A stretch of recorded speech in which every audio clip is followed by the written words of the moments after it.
ladies and gentlemen, and welcome to another edition of the Mr. Warren Hayes Show. I, of course, am Mr. Warren Hayes, welcoming you once again to another jam-packed, fun-filled, exciting motorboat of joy evening, where we're going to be talking about professional wrestling for the next 2 hours or so. Right here on youtube.com/MrWarrenHayes. Because yes, I record the Mr. Warren Hayes Show live every Thursday night, 9 p.m. Eastern, 8 Central. You know what? And it's a live stream that I do. And before I kick off the actual podcast itself, I hang around with people in the chat for a half hour, right? A nice amount, a juicy, tender amount of time. We just sit around and we chat about all sorts of stuff. Tonight, I talked about my socks, among other things. But to me, it's a highlight because I enjoy socks. I enjoy a good, comfortable pair of socks or a zany, wacky pattern sock. Actually, I'm trying. Just realized that all that entire sentence didn't work. But hey, you know what? I appreciate it. I appreciate talking about socks. And I appreciate people who will stick around and listen to me talk about socks. But on top of that, I appreciate even more people who stick around to listen to me talk about wrestling like I'm going to do here tonight. Like the good people who are joining us live here tonight on youtube.com/MrWarrenHayes. The people who are here live, such as Anakin JMT. Good to see you, Anakin. Tim Traver, the Diecast Collective. Nice to see you. Mr. Fretz is here as well. Good to see you. Sir Flowman is here too. We've got Katie from the Shalita Showcase. Good to see you. AK Germany 96. Nice to see you as well. Who else we got? Well, we got DGMC who's here. We got Big T who's in the house. We got Motown Slim. Who popped into the warm-up, the pre-show. I don't know what you want to call it. Popped in and I said, man, you gotta hang around more. He says, I hang around. I'm in the background. I'm chill. I'm like, hell yeah, you're chill. With a name like that, you cannot but not be chill. So I welcome him here. Pete Davies, nice to see you as well. We've got Diego Rafael Solis Rivera. He always comes in, says AEW forever, bros. And this is the perfect evening, Diego, because we're going to be talking mostly about AEW tonight. AEW Revolution, the Dynamite, the super eventful Dynamite that happened. We're going to be talking about that. We're going to be talking a little bit about the New Japan Cup. That's probably going to be that's probably all the non-AEW related stuff we're going to talk about tonight. Heather's here. Nice to see you. Kelly Tonjes as well. Look at that. All sorts of wonderful, fantastic people. And you can be a part of this. You at home. You can be a part of this. All you have to do is come and join us on youtube.com/MrWarrenHayes on any given Thursday night. Or at 9 p.m. Eastern, 8 Central, 6 Pacific.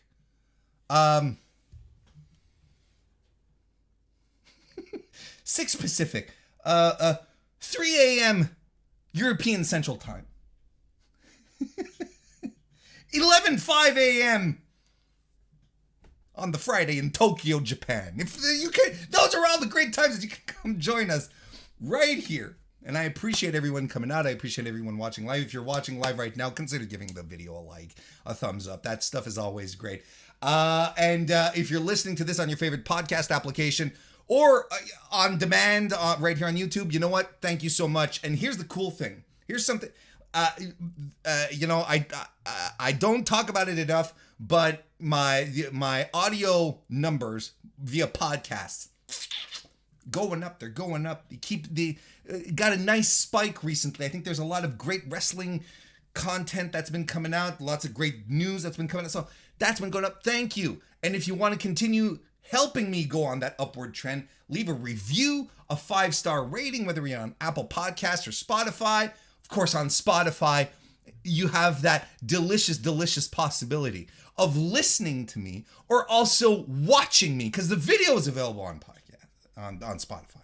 You can flip between both. You mean, let me see what Warren looks like.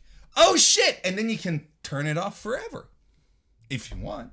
But that's the thing. You can do that. So there we go. So if you're doing that, thank you, just thank you goddamn so much for supporting the Mr. Warren Hayes Show, for listening to what I do. You know what? It makes me feel not as mundane as I usually am. How about that? That's good. That's good. So thank you everyone for being here. Of course, let's run through the usual things. Belltobells.com, Women's Wrestling Wire. Of course, go check that out. Belltobells.com, YouTube.com/Belltobells, or on Twitter at Belltobells. That's where you subscribe, follow, all that stuff. BELLTOBELLEES.com. That's what you can go check out. And that's fantastic. Please. Got an interview with Tekla, Stardom superstar, member of I'm drawing a blank. The Women of the World, Donna Del Mondo. Excuse me. I don't know why I drew a complete blank there. But you should go check that out. That's on our YouTube. YouTube.com/Belltobells. And it's a good one. She's so cool too. Crazy how many wrestlers we get a chance to talk to. It's me, myself, Kristen, everyone. They're so chill. Just people who love what they do and love to talk and just chill. You gotta love it. It's fantastic. So go check that out. I'm doing something new at the same time. Chris Jacobs, nice to see you. The Triple OG Hayes. There you go. There's another nickname for me. I don't know why I'm a Triple OG, but why not? I'm doing something new. I'm going to be trying out something new starting next week. Next Tuesday evening, I'm going to be joined. I'm going to start an indie showcase podcast. I don't know what the name is yet. I'm workshopping ideas, but I want to do a podcast because look, I am not kidding. In my notebooks where I write down notes, I cover indie shows. I watch the indie shows. I write notes. I'm like, God damn, this is great. And I always have notes ready to go for the podcast, or the Mr. Warren Hayes Show. But then, something amazing happens on AEW, or there's something really newsworthy that occurs, or WWE does something really stupid. So then I spend a lot of time ranting about whatever, and then I'm like, shit, I didn't talk about the last Warrior Wrestling show. Shit, I want to tell people how fantastic Masha Slamovich is, and so on and so forth. So, to cure that, starting a new hourly stream I'm going to do on Tuesday. We're starting Tuesday, and I'm going to be joined by Sean Taggart, who is a member of the Mr. Warren Hayes Show Discord, who is a big independent wrestler fan as well. Full disclosure, bigger than I am, very much invested, much more invested in the indies. Not that I'm not, but he's completely all in, has some great knowledge and expertise as well. So we're going to be starting that up next week, next Tuesday. So check that out, especially if you're into indie wrestling or you want to get into it. Hopefully it'll be a little bit of both. It'll be like a gateway into it for those of you who want to get into it, or if you're already into it, a place where you can, okay, cool. Let's talk about it. Let's talk about this shit with Atticus Cogar and Brett Lauderdale, for instance. That's because this is stuff that I want to talk about, but then otherwise I start going 3 hours on the podcast, and then that no one wants that. No one wants a 3-hour Warren Hayes marathon. God damn it.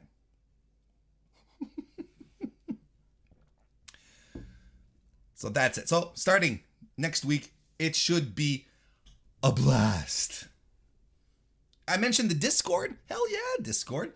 There's the link is in the description. Discord for the Mr. Warren Hayes Show. A lot of the people who hang out in the live chat are also there. Cool place, awesome people, lot of fun. The link is in the description. It's time for you to join today and come talk about wrestling. So do that. That will be amazing. I also have a shop for wrestling clothing, or at least, clothing over at whatamaneuver.net. So you can go check that out and purchase some things there. And you can also become a member of the Mr. Warren Hayes Show channel.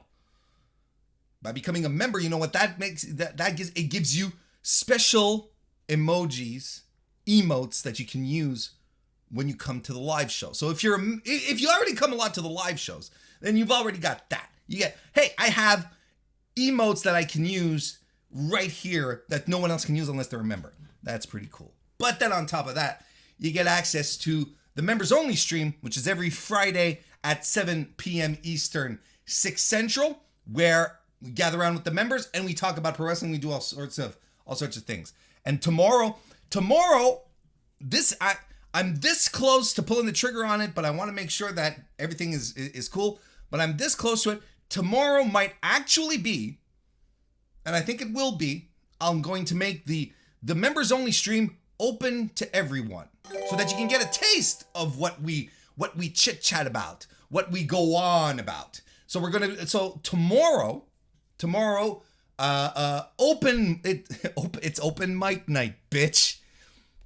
So you can come on over, come and join us. The members will be able to join in per usual via Discord calls. I take a lot of Discord calls. It's got a lot of fun and a lot of stuff.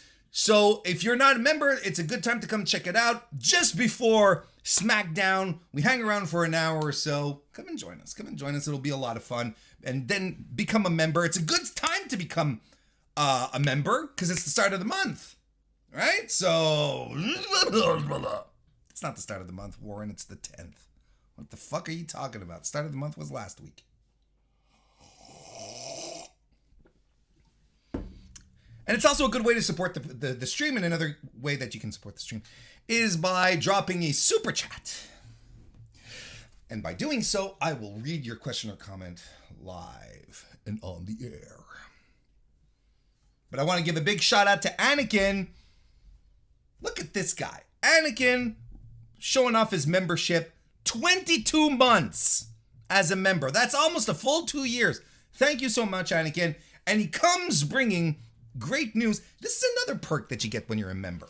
You can take over the lot. You can take over the chat like this. And then I'm forced to talk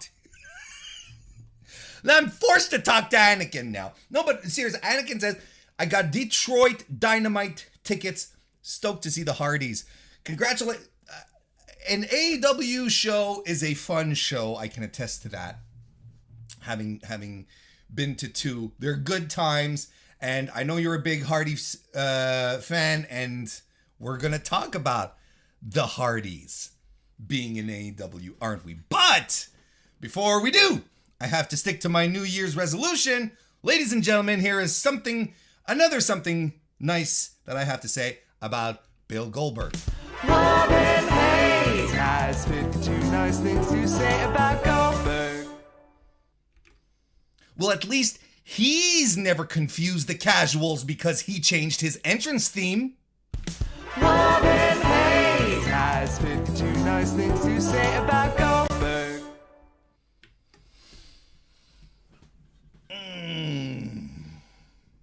I enjoy saying nice things about Bill Goldberg. No, I don't. The weakling will spread this time.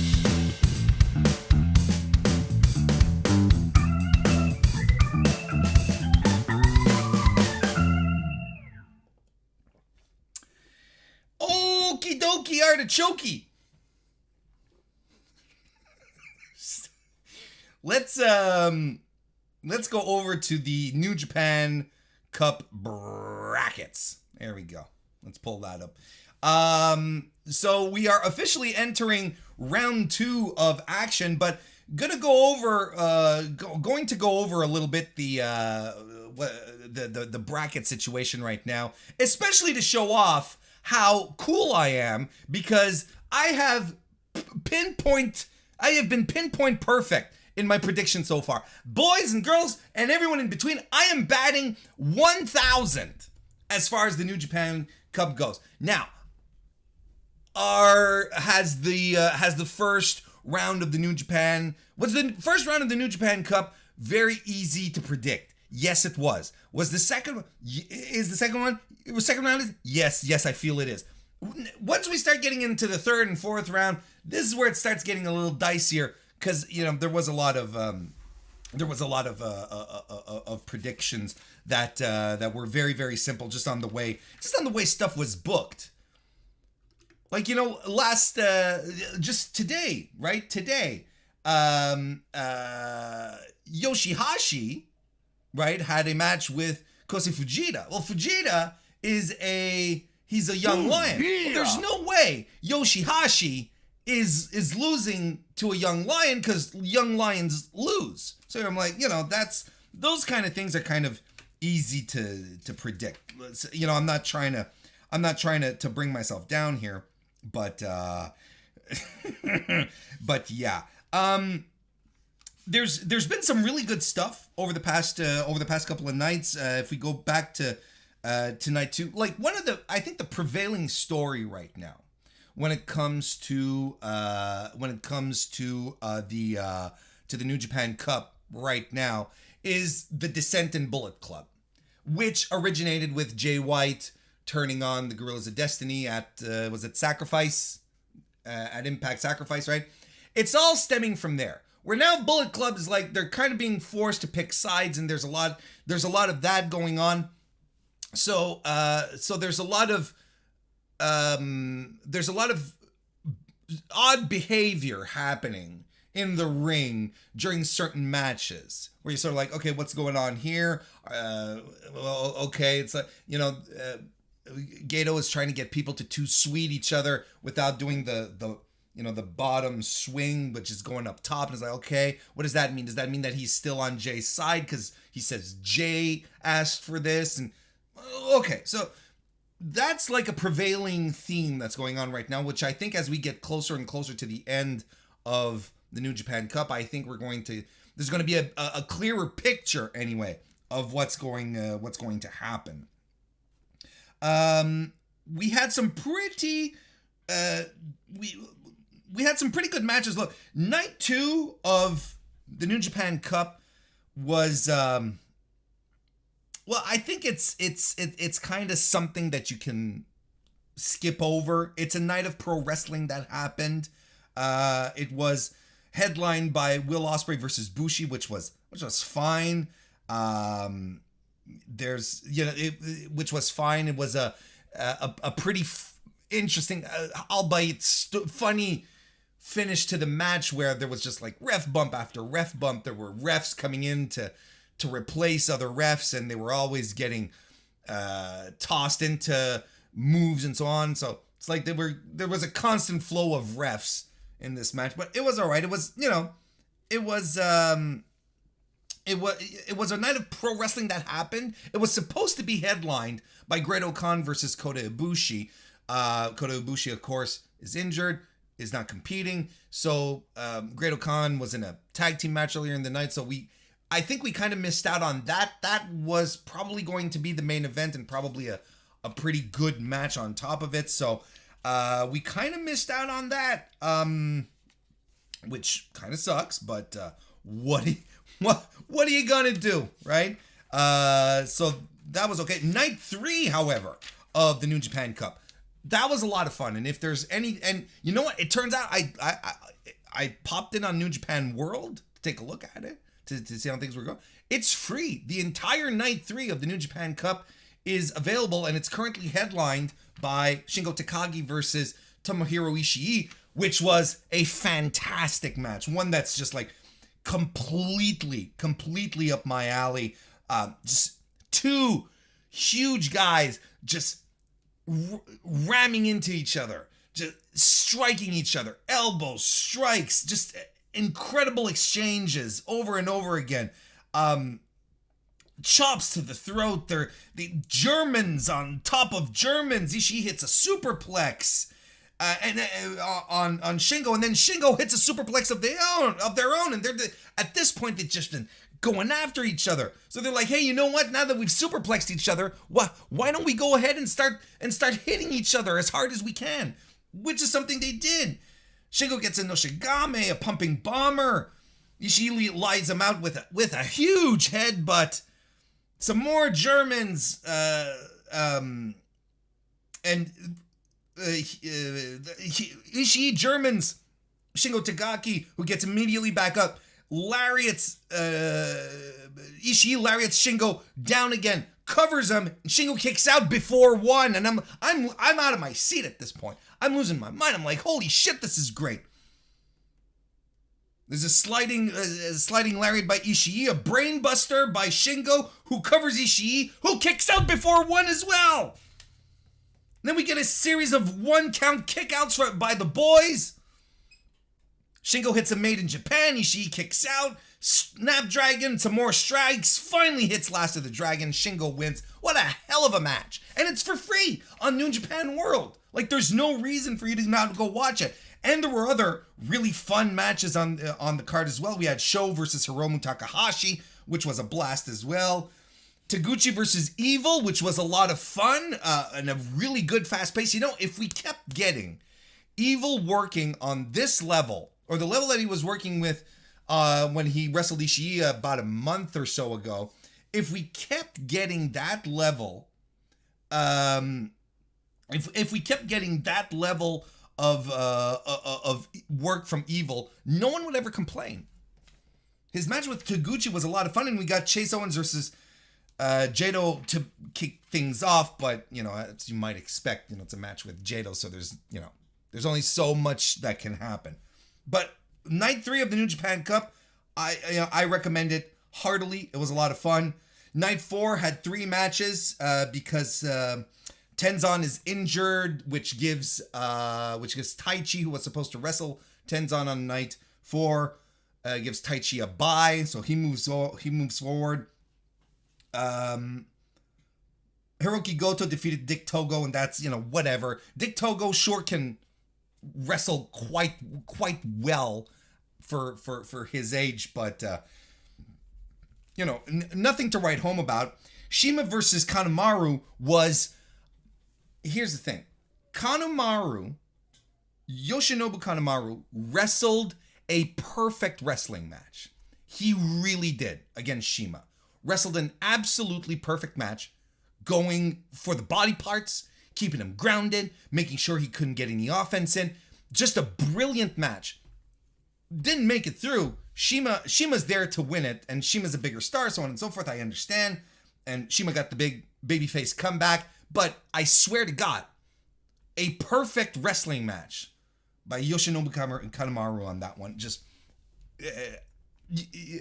a guy who had his game plan, stuck to it, and told the story brilliantly. Just fantastic stuff. And the main event was Okada versus Master Wato, which was really funny. Because you're like, Okada and Wato? You know, it was basically Wato goes to school kind of thing. It was good though. It was good, and Wato got some good offense in. Wato got some good offense in as well. He was, but I mean, the entire match was about how Wato was not quite on Okada's level. Not quite. He's not at all on Okada's level yet. But steel sharpens steel is the expression, right?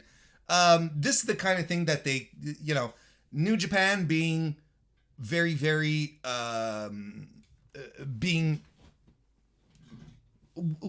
weighing in tremendously on its history, right? This match here, as much as it was a throwaway second round match, especially for Kazuchika Okada, this will count down the road in a couple of years maybe. But at some point in Wato's career, we're going to call back to this match with Okada. That's going to be exciting. And then we had today, which is night 5 of the New Japan Cup, which which is one of those that just kind of happened too. We had Yoshihashi defeating Fujita, which was quite good, actually. Naito versus Gedo, which was entertaining because of Tetsuya Naito, who decided to make this match entertaining by yanking on Gedo's beard for the entirety of the match, which was Naito basically being, Rudo Naito, which is always fun. My favorite match of Night 5 was Jeff Cobb versus Satoshi Kojima. Two big guys throwing lariats and big strikes at each other, big clubbing hands, big forearms. But ultimately, it's like Jeff Cobb throwing Satoshi Kojima around, who is not a small dude, just throwing him around. They had a match earlier this year, which I thought was better than this, but still a fun match. And the main event was Hiroshi Tanahashi versus Bad Luck Fale. A main event in name only. Bad Luck Fale he's not a main event guy. Kind of, right? So as it stands right now, on the left side of the bracket, we've got, we're moving into the third round. And as you can see by all those green check marks, I am scoring perfectly. So on the right side of the bracket now, we are going to be moving into the second round. Great-O-Khan versus Taiji Ishimori, Zack Sabre Jr. versus Doki, Aaron Hanare versus Sonata, Will Ospreay versus El Phantasmo, which is going to be a killer match. This is my prediction. This is going to be the next New Japan Cup match that people are going to like, oh shit, this really rules. This is going to be Will Ospreay giving El Phantasmo a stage in which El Phantasmo is going to pull out everything and look like a goddamn star that he should be treated as. So that's going to be great. Also in this round here is the Tongans returning to New Japan since being betrayed by Jay White. So that's going to be very interesting. We've got Tongaloa versus Shingo Takagi. We got Chase Owens versus Tiger Mask. Evil versus Tama Tonga. Now this is going to be really interesting. And Hiromu Takahashi taking on Minoru Suzuki. That's a hard one. That's a hard one to. Who do I cheer for? Minoru Suzuki or Hiroshi Tanahashi? Look, we know Suzuki's losing because he's about to leave for the US. He's got tons of dates lined up. He's got to take his flight. He's not winning. That's okay. That doesn't mean he's not going to beat the shit out of Hiromu in the meantime. So, interesting. Very uneven, but as we start going into... I mean, it's uneven because there's like 40 million people in the tournament this year. They put like 40 million people. So, of course, you're getting rid of the dead weight at this point, right? And the weird buys and whatnot. So, as it stands right now, Takagi versus Ishii on night 3 is... go out of your way to watch it. That comes highly recommended. In fact, night 3 is free. Like I said, it's free on New Japan World. There's 4 cup matches, and they're all a treat to watch. They're all fun. It was a good evening of pro wrestling. I highly suggest you go check it out. But I will keep you abreast on how things move forward. Are we ready to talk some AEW Revolution? Well, before we do, Anakin JMT left us a super chat. Thank you very much, Anakin. He says, "You lie. Fretz called your lie." What are we talking about? What are we talking about? What are we talking about? What lie? I don't know what people talk. It's like, you called out your lie. What lie? Oh, wait. That Goldberg came out to Megadeth once in 2003. Now, what did I lie about? Did it confuse the casuals? Because that was the thing. At least he's never confused the casuals because he's changed his entrance theme. That was what I said.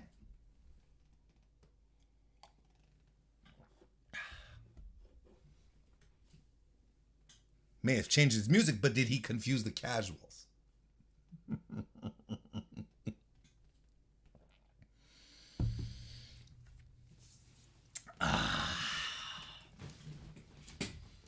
All right.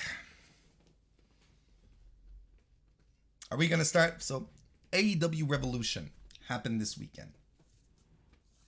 It was a fantastic pay-per-view. And there's no two ways to go about it. There's absolutely no two ways to go about it. It was a fantastic show. And I think that anyone who didn't at the very least like it, I think it's just in bad faith, because this was a fantastic show. And we're going to talk about it. And even started off with a really fun pre-show. It really did, everything was clicking. Everything was clicking on this show. AEW Revolution started off with Layla Hirsch defeating Chris Statlander on the pre-show. Fun match. We get a hanging tree of woe armbar by Layla Hirsch, a cross arm breaker, blue thunder bomb by Chris Statlander. Layla Hirsch hits a Rana off the apron to the floor and sort of, wasn't exact.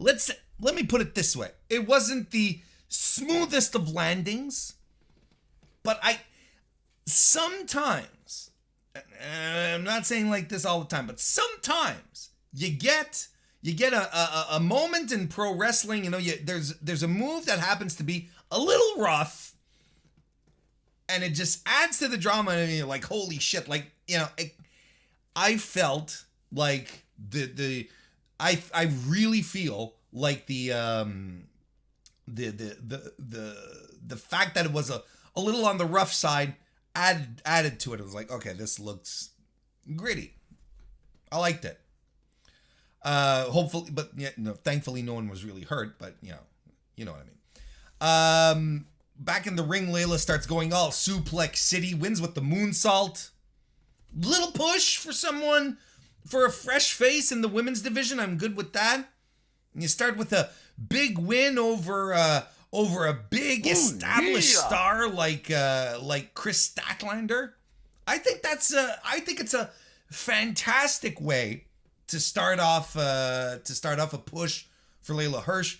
Of course, that would translate into her becoming to her getting the number one ranking, something like that. Not quite, but anyway, she by the end of the evening we'd find out that she would have a match against Thunder Rosa on Dynamite to determine the number one contender. So good for Layla.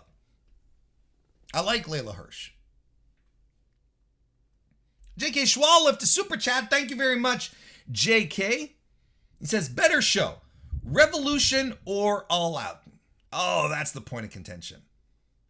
You know what? I'm even going to put this to a poll. Right here in the chat. Which did you prefer? AEW All Out or AEW Revolution?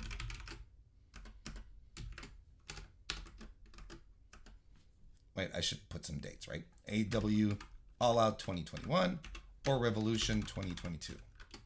Just to be sure we're clear. All Out 2021. Revolution 2022. There we go. I'm gonna put that to a poll. So you guys, I'm curious to hear what you guys have to say. But since I was asked via super chat, well, I'm gonna commit, I guess, because that's the idea here. But it's really like, I feel like it's you have your two favorite flavors of ice cream, right? And you absolutely have to pick one, And I'm like, holy shit, it's like what a choice. Like, it's not that hard a choice because both of them are great, but you still have to pick one, right? Look, I think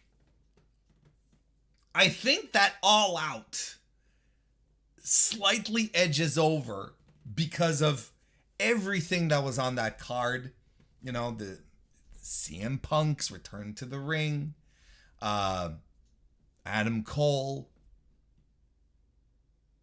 Bryan Danielson, and everything on the card clicked. You know, you got in the chat saying Revolution had the better main event, which is true. You know, Kenny Omega, Christian Cage is all right. It's not going to be, it's not an all-timer. You know, it's not one that you're necessarily going to latch on to.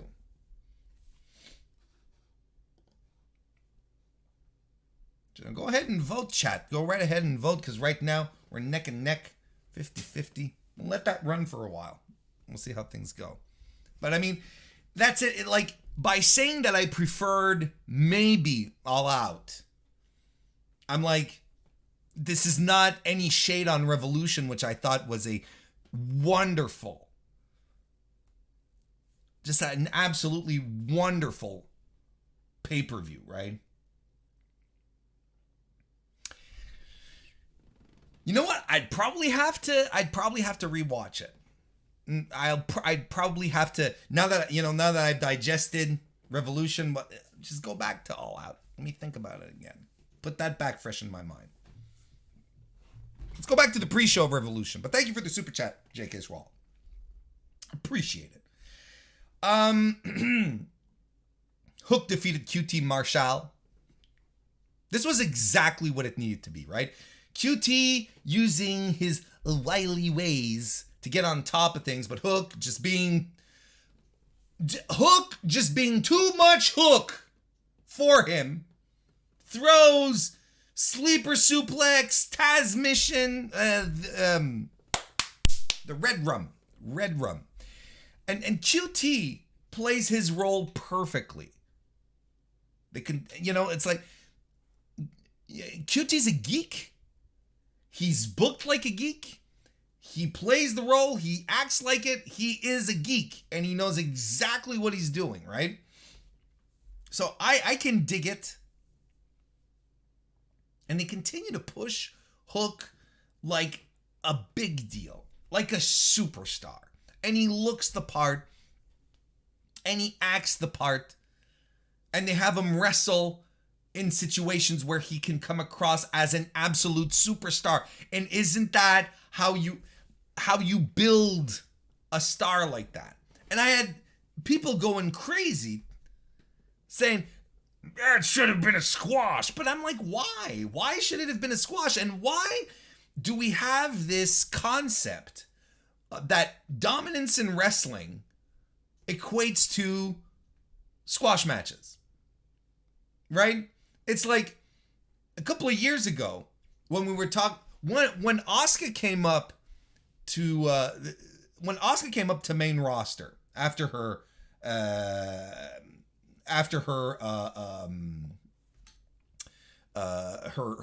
legendary, at this point, her legendary NXT run, which will probably never be mentioned again. But anyway, the memories of wrestling fans will keep it alive. Kyle King, nice to see you, by the way. Welcome to the chat. When Asuka came up, people were like, why isn't she plowing through the roster? Why isn't she squashing everyone right and left? Why, it's like, and I was like, and I remember arguing with people, and Asuka's reign of terror in NXT was not a series of squashes. She was winning competitive, hard-fought matches. Her thing was that she would always find a way to win. That was her thing. And she would, no matter what her opponent would throw at her, she'd manage to find a way out or through it. She'd persevere. Whatever she'd do, she'd get through it. That was Asuka's dominance. And to me, that's a lot more interesting. It's a lot more fun to see someone maybe in peril, but then do the big comeback and get the win. They can't all be Goldbergs. Thank God. That being said, and even Jade Cargill, who currently has a streak, who is being established as a dominant force, right? It's like, who can... She's having competitive matches. She's getting She's getting, she has to fight back. She has to fight through. I think that's much more compelling than squash match, squash match, squash match. Well, what are they doing with Wardlow?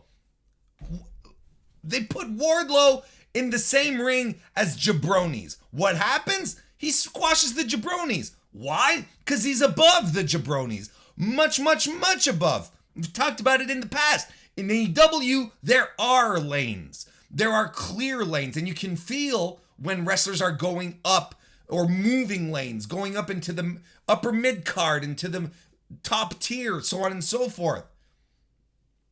He's above the bottom rung of dark wrestlers. He's way above it. That's what they want. So that's how they're establishing him. And then when he gets into the ring with people who he might have who he might be on the same level with, what happens? Well, he has a good old fashioned match. You know, it takes more than just than a couple of power bombs to put a dude away. And that all makes sense. I hate the stuff that it's like, oh, you should have squashed QT. No, that's the thing. He should not squash QT. QT probably extended his life through this match by cheating, by using using shenanigans to get one on top of Hook so he could get some offense in. But that's it. It's like he's a vet. He's a geek, but he's a vet. I like this. House of Black defeated Pac, Penta Oscuro, and Eric Redbeard in a match that completely over-delivered. Completely. I was looking at this match, I was like, put this on the main card. I was getting worried. It's like this match is too good for a pre-show.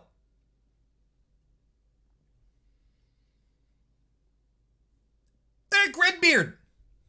Over. How excited were... See, this is the great thing. One of the things that I talk about often, and yet you have proof here, is that, as you see right here, the lore of AEW is wrestling lore. So people know who Eric Redbeard, Eric Rowan / Rowan is. They know how he's connected with Brody Lee and so on and so forth. So he pops up. People are stoked to see him. They're excited. It was probably a one-off, a two-off. Like, that's fine. You don't have to sign him. You don't have to, and it's absolutely fine. He comes in and he did what he had to do. And said, take the loss here. This was dope as hell. You get a big reaction. Match starts off with the exciting pairings, right? You get Penta and Penta and Malachi, right? And then you get Pac and Buddy Matthews. Then of course you get Brody King and Eric Redbeard, who do a shoulder block challenge. And I'm sitting there and I'm going, yes, God, this is great. Christ, I love wrestling. This is so, and it ends this challenge that Eric Redbeard and Brody King have. It ends with Eric Redbeard doing a basement drop kick and then a running crossbody on the floor. And I'm like, do you see what happens once the shackles are released from WWE's overproducing matches, from them telling him, well, you're a big guy, you're a big man, this is how you need to wrestle, right? Pac does those precision strikes. Look, we have to have a conversation, and I don't know who needs to hear this, okay? But this is the type of conversation that a lot of AEW fans don't like to have. But Pac right now is the most poorly utilized wrestler on that roster. He is absolutely 100% the most underused super talent that they have. This is a guy who is a wrestler prototype. He's a guy who does everything, and he does everything well. And yet, he's not in any major title pictures. He's always being shuffled around these feuds that never seem to really culminate into anything with Death Triangle or whatever the hell it is they're called now. And this is something right now, Pac, and I mean, look, despite, I think this is a symptom of all the talent that they have, but Pac is one of the best wrestlers on the planet, and he is not in any position to showcase this. We get the flashes of brilliance in these tag matches, of course, but Pac is fantastic. While he was being forced to sit at home by WWE, who did not want to release him from his contract, people were like, "Give us Pac, let him wrestle. This is one of the greatest in the world." And now he's free. He's in AEW. He sniffed the title last year with Orange Cassidy and Kenny Omega, but that's about it. Like, it's profoundly absurd to me that he's lost in these gimmicks and in these things. And I'm gonna tell you, I can appreciate the corniness of pro wrestling like anyone else, right? It's not typically something that grinds my gears. I know there's some people who are like, look at all these costumes. This is all bullshit, and I hate it. I know that, but you know the Penta Oscuro stuff, and you know the Alex Abrahantes with I think Pac should be away from that shit. Pac is he's a wrestler who deserves to be in a high profile singles position, and he needs and he should not be surrounded by weird ass gimmicks all the time. I think he just needs to go in and be Pac and terrorize people and destroy people. And I even think, as I see in the chat, outside of Brian Cage, I say he's a worse use of talent than Brian Cage. I think he's even worse. We talk about Brian Cage a lot because he's so high pro, because the gripes have been so high profile, you know, for a bunch of reasons, because of Maria Santos's tweets and all the rumors and, you know, and all the reports and all that. So we have a tendency to talk a lot more about Brian Cage, but pound for pound, wrestler for wrestler, what the fuck are we doing with Pac? How is he still in how is he not in a top tier singles program? Why has he not challenged for the TNT title? Why has he not had a serious contention? Has he not been in serious contention for the world title? It boggles my mind. And this guy's too good for what they're doing with him right now. He's too good.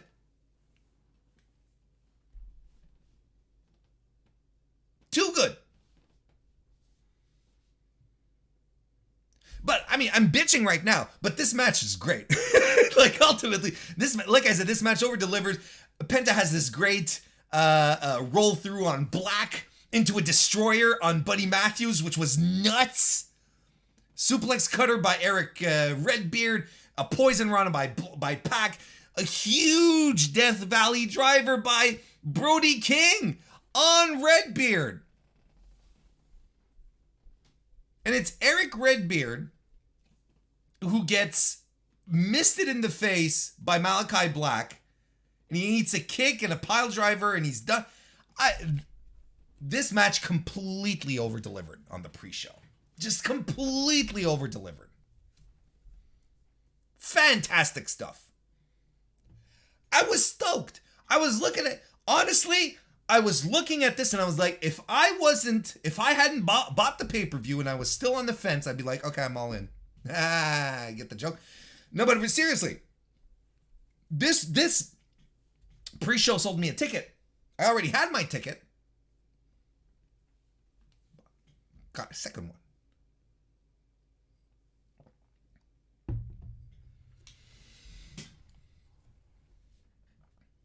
Now we're moving on to the main card that opened up with Eddie Kingston defeating Chris Jericho. What a reaction for the King.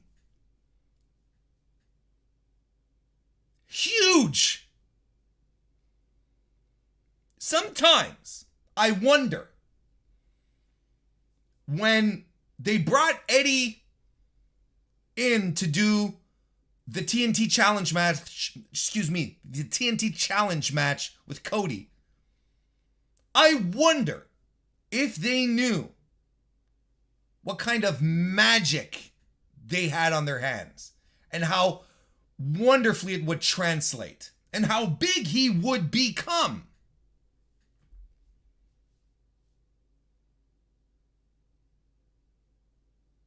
I love this match. Eddie said he was ready to go all Japan on Jericho, and all Japan light. They're not. We're not going down that road, but still very good. I mean, this was a great match. I loved it. What a great way to open the show. Half and half suplex straight off the bat, and they're just the strikes. They're just striking each other. It's nuts. Jericho does the mounted 10 count punch, and then he follows up immediately with a Rana. Just jumps up. And I'm like, okay, Chris Jericho is bringing his A game. This is great. There's a suplex off the fucking apron. You know that spot that they always tease? And is he gonna do it? Well, they fucking do it. And it's Chris Jericho. Germans, a lion salt by Jericho. Eddie Kingston he fights back with some strikes. Beautiful stuff. He eats a code breaker, goes for the cover, and you know what? I'm going to tell this is a little something. And I like to tell you guys, sometimes it's just about the little things. It's the little things that'll get me going. Jericho hits the code breaker. He covers Kingston, right? And I thought it was done. Do you know why I thought it was done? Because Eddie had his head away from the ref, who was counting, and had his eyes closed. I was like, shit. He wasn't, on his back with his eyes open looking at the ref to make sure that he made the 3 count. But no, he kicked out. And I was like, how many people these days do that? Are able to kick out at 2 without looking at the ref? Because everyone does it these days. They're on their back, their eyes are open, and you're like, okay, well, there's the tell. He's kicking out. So Eddie, on this move, has his eyes shut. His head is tilted away from the ref. I'm like, we're done. I see the ref doing the 1 count. I'm like, shit. But no, he kicks out. He got me. And he got me doing something that everyone should be doing. So this is the little things in wrestling, like this. Jericho hits another code breaker. Kingston ducks the Judas effect, hits 2 spinning back fists, gets Jericho in the stretch plum, cranks back, Jericho taps. No, it wasn't no Kenta versus Misawa, but it was good. It was fucking good. Full of emotion. Jericho won't shake his hand. And we're going to talk about that a little later. Big, huge win for Eddie Kingston. First win on pay-per-view, I think, of his entire career. Jericho hadn't lost a singles match since August 2021. He hadn't wrestled many either, to be fair. But still. Here's another great match right out the gate. AEW World Tag Team Title 3-way match. Dino 210 retained their titles against Red Dragon and the Young Bucks. Now, is it me, or has commentary officially stopped calling them Jurassic Express? Because they introduced them as Jungle Boy and Luchasaurus, but no Jurassic Express. I'm like, or have I just not been paying attention? Which is also a possibility on that type of little detail. But it sort of jumped at me at the pay-per-view. Like, wait. Okay. We had the fantastic storytelling of Red Dragon and the Young Bucks coming after each other, when it was time for the big pins, right? But the rest of the story here, if you ask your boy Warren Hayes, the real story here was Jungle Boy. Immensely talented and whose incredible babyface energy just comes off in droves in matches like this, where he's just this natural affinity that he has with the audience just makes every one of his comebacks believable. Makes him believable. The fact that he's so, his personality or his main trait is how resilient he is, how he always bounces back. He kicks out. It's like that connection makes it special, makes people believe in it, makes him a super effective babyface. A lesser promotion would turn this guy heel. But you shouldn't. You get a kid like this who gets the shit kicked out of him throughout a match. He does his comebacks, gets the crowd behind him just so naturally. It's effortless, really. And he does this. He has this acute babyface connection with the audience, despite not having that oh so crucial skill of being able to cut a promo. How many times have you heard, they'd be a great babyface, but they suck on the mic. They can't cut a promo. Well, Jungle Boy has been improving. But I think we're all in agreement. Promos are not his strong suit. But when you're such a natural babyface like that, you know who didn't cut fantastic promos either? Johnny Gargano. Not necessarily known for his mic work.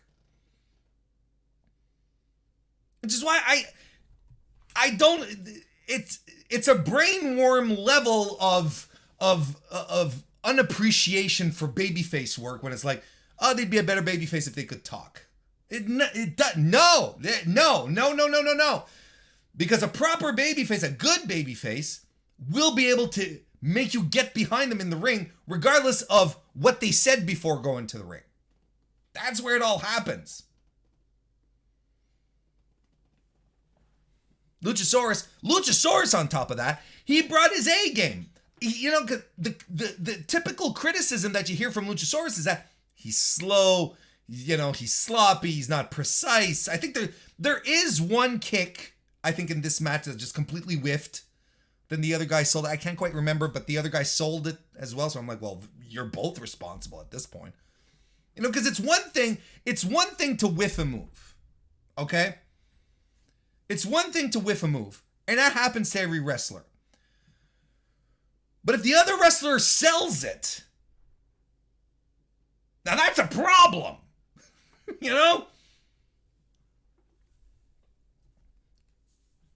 But Luchasaurus was on it. He's not Jungle Boy. He's not lightning fast. He's not Nick Jackson. He's not fucking Dante Martin. No, he's Luchasaurus. He's the muscle of the team. That's his thing. So of course he's not going to be as fast. But I thought he looked really good. I thought he brought his A game. This match was fast-paced. Doomsday Device by Dino 210. Matt accidentally super kicks Bobby Fish, and then Kyle O'Reilly tags himself in, and then him and Matt go at it, And I liked it because it's both the hotheads of either team, right? Kyle O'Reilly, Matt Jackson, they're both the smart mouth bastards of either team. Just going at, I thought nice touch there. Avalanche Exploder by Bobby Fish. Kyle O'Reilly gets locked into a guillotine, which is broken up by a shooting star press by Jungle Boy. What the fuck was I watching? Couldn't believe it. The precision that is required to pull that off without killing someone. Luchasaurus goes for a pin, and it's broken up by a 450 by Nick Jackson. Red Dragon hit the high-low after a belt shot, but they can't put Jungle Boy away. Of course they can't. BTE triggered by the Young Bucks goes for the pin. It gets broken up by Kyle O'Reilly. The Bucks later on go for more bang for your buck. It's avoided by Jungle Boy, who instead hits a Rana and a German and the boys win with the Jurassic Express finisher. Good, fun, fast-paced, tells a story, strong defense by Dino 210, and continues the story of Red Dragon and the Young Bucks. Let's draw this shit out. I'm all here for it. Wardlow defeated Christian Cage, Keith Lee, Orange Cassidy, Powerhouse Hobbs, and Ricky Starks to become the face of the Revolution and get that big old Sonic the Hedgehog ring.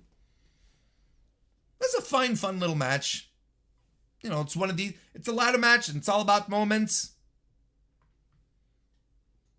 The visuals of all three, the three big guys, right? Wardlow, Lee, Hobbs, early on, you know, that got people. It's like, oh yeah, we want this. Christian Cage hits a reverse DDT off the ladder. Keith Lee catches Orange Cassidy off a Rana and starts swinging him around as a weapon. And at that point, I think I had pointed out that Orange Cassidy had been used as a weapon more than any of the ladders at that point in the match. Starks with a diving spear off the second turnbuckle through an upright ladder, which was great. Keith Lee yeets Orange Cassidy out of the ring onto the floor, onto everyone, and now we know that he's injured. Thankfully, surgery will not be required, so that's good news. I mean, that kind of stuff happens. I'm sure no one wants Orange Cassidy to be injured to the where you'd need surgery. That's a bummer. There's a whole sequence. Now this is the part that makes me go in regards to the match. That's right. You got the whole sequence where the Hosses are fighting up the ramp, right? And they're pelting each other up the ramp, and then at the top of the ramp, and then they're fighting in front of commentary, right? And it's a long extended sequence right until Wardlow pushes Keith Lee and Hobbs off the stage through some tables, and they're dead. But while they're doing all of this, Christian Cage, Ricky Starks, nothing. There's no one in the meantime going up to try and grab the ladder, put the ladder up and try to grab the ring. Au contraire, mon frère. For some reason, Christian Cage is building a ladder structure. And I'm like, dude, take a ladder, unfold it, climb up. Everyone else is at the top of the ramp. That's something that I'm like, no, I can't. This I can't suspend my disbelief on. Do you want to win or not? Cage is putting, he's laying ladders out, and I'm like, what the fuck? Really didn't get it. Danhausen appears. He curses Starks. But look, Wardlow wins. I thought it was fun, but like I said, that spot, that moment, where everyone's fighting at the top of the ramp, and I'm like, why is no one winning this match in the meantime? That didn't do it for me. That took me out of the match. I was like, nah. But fun moments, fun times.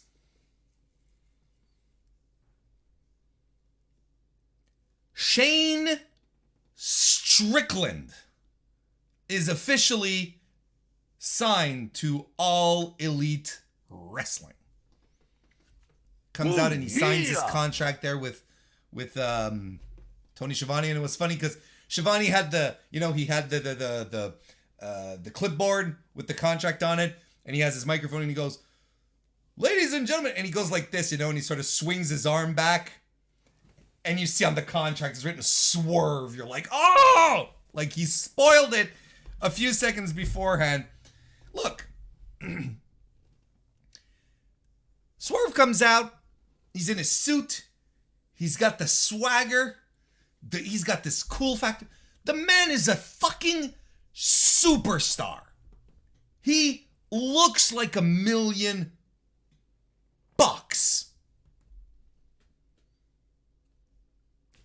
We were talking not that long ago about AEW, about how Cody's gone, and Cody was clearly like, you know, the person that AEW wanted to build outside of the company, have a bit of a presence outside of the company where they could, you know, say, oh, you're a guest on this, you can have your own show over here. And when Cody was gone, I posited the question. I wondered who has that type of appeal on the roster right now. I couldn't pin anyone down. Then we started talking about Swerve, and I'm like, look, and I'm on the record, I said this on the podcast. If Swerve comes into AEW, there's your crossover star. Not only is he fantastic, he'll also go get an entirely different demo than whatever Cody was getting, right? I mean, if you didn't see the star potential this boy has when he just came through a tunnel to sign a contract, if you didn't get it, I don't know what to tell you. But there's your crossover star. There's the guy that AEW can bank on. There's your guy that you can send to the big show, go home show. That's the guy that you can send, that you can have a reality show on that'll probably be much more interesting than Cody in his mansion.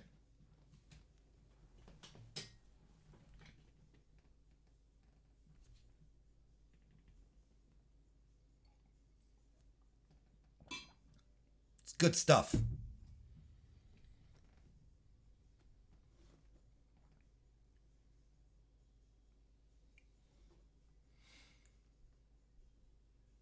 AEW TBS title match. Jade Cargill defeated and retained her title against Tay Conti, who is one of our favorites on the MrWarrenHayes show Discord. I like Jade making fun of Tay, you know, by doing crane poses. You know, she's like, who gives a shit about your karate? I like that. She hits hits Jade with some running kicks in the corner. She does a dive to the floor on Mark Sterling, but Jade would then kick Anna Jay, who came to the ring with Tay. Tay hits the DDT, but only gets a 2 count on it. Jade hits the Tour of the Islands with I think she's calling the Eye of the Storm. Sure, but it only gets 2. And I was like, that stinks. That should be her finisher. That should be the one, because it looks good. Works for her. Hey, she nailed the frog splash. Look at her go. And Tay with a pile driver. Some good, strong stuff. But then Tay, you know, she tried to do something on the top rope. Jade blocked it. I don't know. But anyway, it all ended with the Jaded. We're dead. Look, not a pretty match, I would say, but I think a particularly strong effort by both women, who again are bringing new stuff to the table. And this is something that you cannot take away from Jade Cargill, is that every time she goes, she gets in the ring, she's trying out new stuff. We can have arguments up and down all day long as to whether or not she's ready for the role she's in. I think she is, because sometimes in pro wrestling, it's not all about the work rate. It's about what you bring. It's the presence, the star power. That's Jade's superpower. That's what she does. This is good stuff. It was good stuff. Little messy. Strong effort by both women. Oh, they kissed, by the way. You pervs. I might be going long tonight, folks. Unrelated. Get yourself a snack.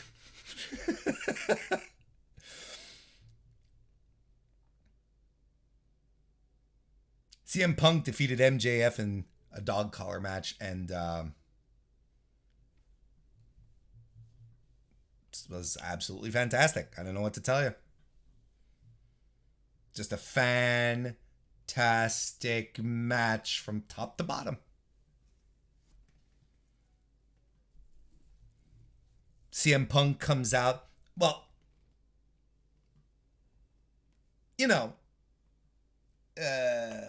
Cult of Personality hits. Then it stops and an MJF comes out instead. Oh, he's trolling us. Son of a bitch. Then CM Punk comes out to his old AFI song from his Ring of Honor days. Not only that, he's wearing his old basketball shorts. He's got the old school gear on. They introduced him as the Second City Saint. I was like, man, all I was missing is for his hair to have suddenly grown longer, right? And a little blonde. Some of that dishy blonde that he had going, right?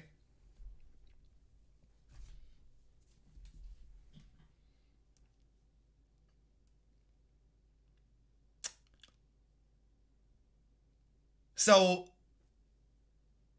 the music discourse that followed this in the wrestling community is some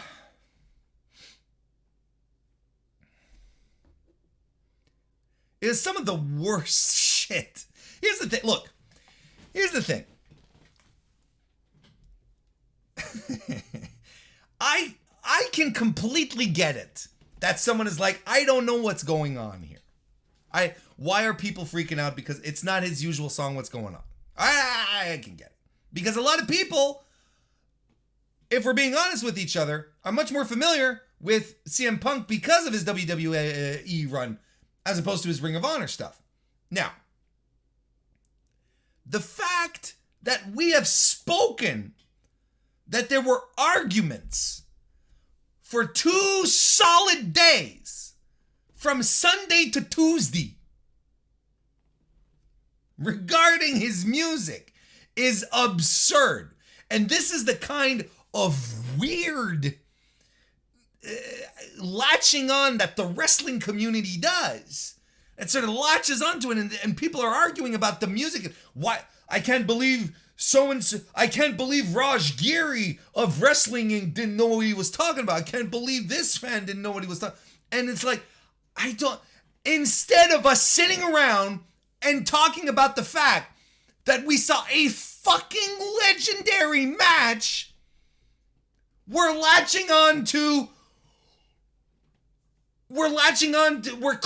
grasping at some concept that, oh, well, you're not a real fan if you didn't get the music. It's absurd. It's exactly like the first MJF CM Punk match a couple of months ago on Dynamite. It was the same night that Brandy Rhodes had that shit promo with Dan Lambert. And everyone was like, Brandy, everyone was talking about that. Well, later on in the evening, we had a legendary match. Oh, wait, was it Cody? No, it wasn't Cody and Sammy that night. Or was it Cody and Sammy? I'm right. Okay. I'm drawing a blank right now. It's either or. The point being is that the point being is that we latch on to these things, and then there's much more brilliant stuff. The reason why we tune into pro wrestling and we get these fantastic pro wrestling matches, but no, we're gonna argue about fucking entrance music.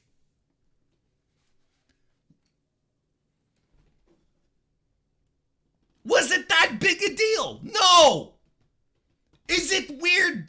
Is it weird? Look, here's the thing. When CM Punk, in the build-up to that match, cut a backstage promo, right? And he said, and he quoted, "The greatest trick the devil ever pulled was convincing the world he didn't exist." I immediately, I went to The Usual Suspects. Because that's the line from that movie where, I said, oh, he's quoting The Usual Suspects. I didn't know he quoted that in one of his promos at some point. But everyone was like, oh, throwback to this, throwback. Oh, okay. Like, I don't remember every fucking promo every person always says, especially when it's a line that comes from a movie, a very, very famous movie. But then do you really want to go hardcore? Do you really want to start gatekeeping here? Because if we want to really go back with that line, the greatest trick the devil ever pulled was convincing the world he didn't exist. It didn't even come from the usual suspects. You know who came up with it first? French author Charles Baudelaire, where he said, La plus belle des ruses du diable est de vous persuader qu'il n'existe pas. That's him who said that, who wrote that in a 19th century book. So, I mean, if you want to start gatekeeping that line, we can go back a ways here.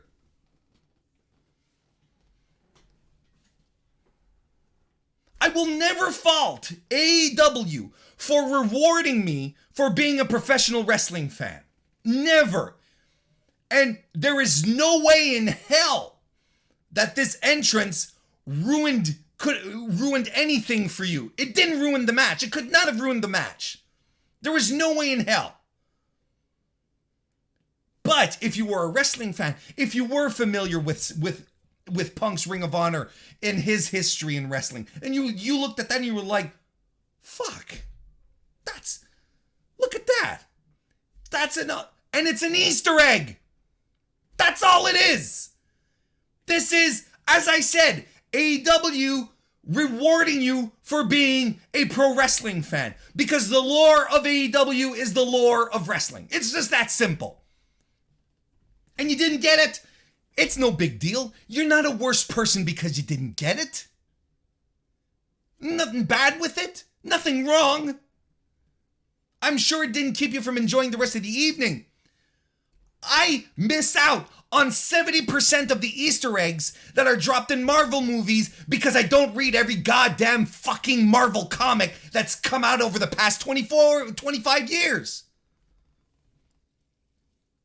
Does that mean I can't enjoy the films? No. There's just stuff that I miss out on, and then I'll read about it and oh, that's a nice little Easter egg regarding, this obscure villain from, Fantastic Four number 265 from 1982. But I have no idea who this is, but it's not for me. So it's the same thing here.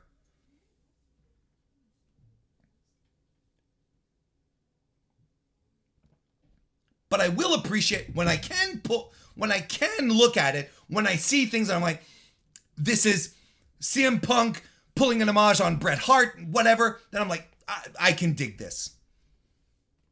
But it's not taking anything away from anyone else.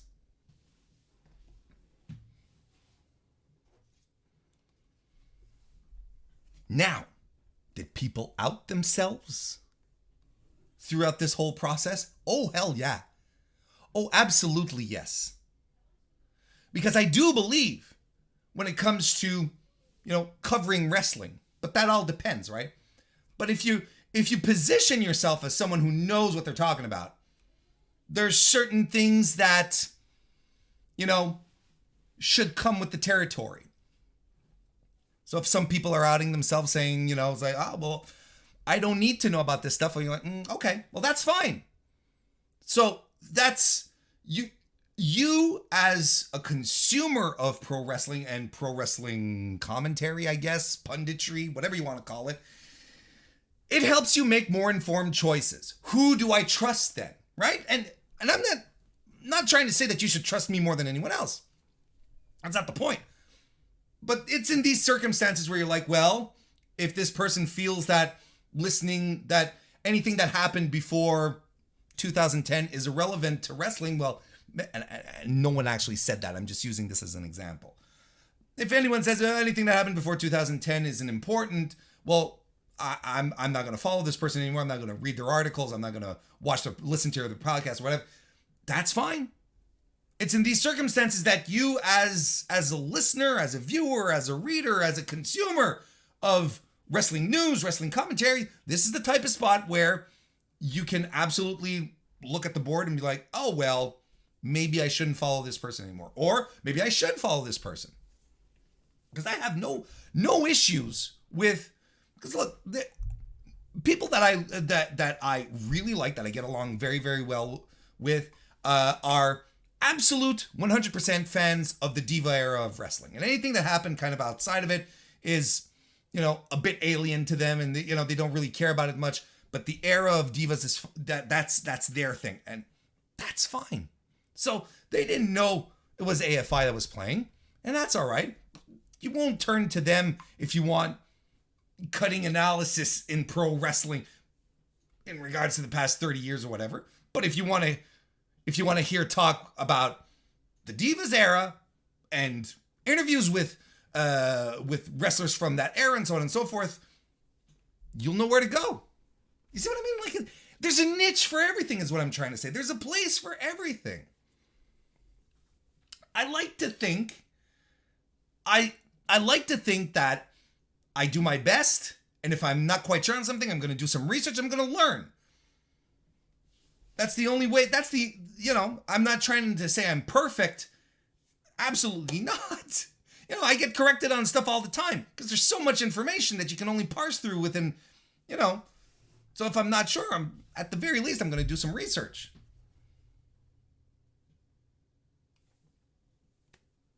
Can't hold anyone on a higher standard than I hold myself. This is what I'm trying to say.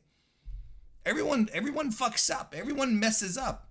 And I'm going to tell you, there are people out there in the world of wrestling news, commentary, whatever you want to call it, who have had much, much, much worse takes, much more egregious opinions than I didn't recognize an AFI song. Anyway, let's go back to the match. See, I'm here to talk about the match, and I'm talking about the fucking song. See, this is why we need focus. This was fantastic. And it also showed to me a bit of a divide in wrestling fans, because I found that a lot of people who are recent wrestling fans didn't quite get it, thought that it dragged, thought that it was a long match. But this to me is professional wrestling. This is at its very core two guys beating the shit out of each other, telling a brilliant story in the process. And Punk in this match, he's immediately choking MJF. He's in control early. The first big moment for MJF is when he tosses Punk to the ground after Punk nailed him with a running knee. Of course, Punk bleeds. MJF has a mic. Tries to get Punk to say he quits. Puts it in his face. Punk says, "Eat shit, Max." Punk hits a bulldog. Whips MJF with the chain. MJF locks into Salt of the Earth. CM Punk then uses the chain on Max's right hand, right? His punching fist. The diamond ring punching fist. Punk reverses an apron tombstone into one of his own. Suddenly he's Kazuchika Okada. We get some tacks. We get a superplex on the tacks. It's brilliant, brilliant stuff. MJF calls Wardlow out. He comes and, of course, with the ring, right? This is what we're like, here it comes. But Wardlow's like, I can't find it. It's being intentional, right? Of course. He has it. We don't know at this point. He's like, Max, I don't have it. Punk hits a GTS that sends MJF onto the tacks. Oh, suddenly. By pure happenstance, Wardlow finds the ring and just puts it on the ring, in the ring. He puts the ring in the ring and walks away. He leaves it for Punk, who puts it on his finger, decks MJF with it, gets the win. This will be one of the best matches you're going to see all year. one of the most intense, brutal matches. Felt real. You know, it felt real. One of the best feuds wrestling will have produced in a long time. Because you know what? It all felt real. It all felt authentic. It was masterfully crafted. This is one of AEW's strengths. Creating situations that seem relatable, that seem real, that feel real. Eddie Kingston, one of the reasons that he's so over, in my opinion, is because he speaks on that level. He speaks on a level that is not phony, that's not contrived, speaks from the heart. The feud that was built between these two guys here started off as, you know, an over-the-top zinger fest. Right? You know, I complained about it over a couple of weeks. I was like, man, we're treading water here, you know? And it evolved into this. It evolved into something absolutely fantastic. Something that rang true. Something that brought out the best, the strengths in both of these guys. Their promo skills and their ability to tell a compelling in-ring story. And it also added to the Wardlow storyline on top of that. So, I mean, that's a cherry there. But when I think about the feud here, I come out of this entire MJF CM Punk feud having learned something about myself. You know, I've made no bones about how annoyed I've been at this feud opening up Dynamites with promos and they're talking about Rosie O'Donnell again, and they're going to talk about CM Punk being an asshole again, and this shit. Oh, he quit. You know, I've talked about this. Talked about the story beats being, you know, similar to a certain degree. But when it came down to it, as I you 2020 vision this thing, you're like, those moments of insincerity, or that felt like pro wrestling, made the moments of emotion, made the moments of emotion feel realer, feel much more authentic. And I think that tossed me for a loop. And I think this is due to my own case of brainworm. Having had years and years of feuds from the other guys not ever going anywhere, of having week after week, everyone going through the same motions, the same things, week in, week out, without the story ever progressing, and ultimately, and this is the key here, and ultimately, never giving us a true, proper blow-off. Because that's what we got. You can go back and listen to my podcast after CM Punk MJF 1. And I said in no uncertain terms, if CM Punk wins, CM Punk should not win at Revolution. He should not get his win back. If they fight again, CM Punk has to lose, because I don't want them 50-50ing it. And as I'm saying it now, I realize the case of brainworms that I have, because I've spent 2 decades watching another company where 50-50ing is the norm and where nobody ultimately wins.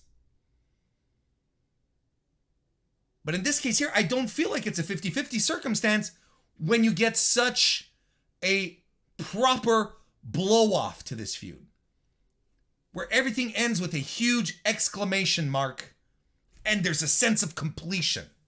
Now I feel content. If they want to go for a third round, not a problem. Let's have I still think I'm still here for the rubber match. And it could be in 6 months. It could be in 2 years. At this point, I'm satisfied with this.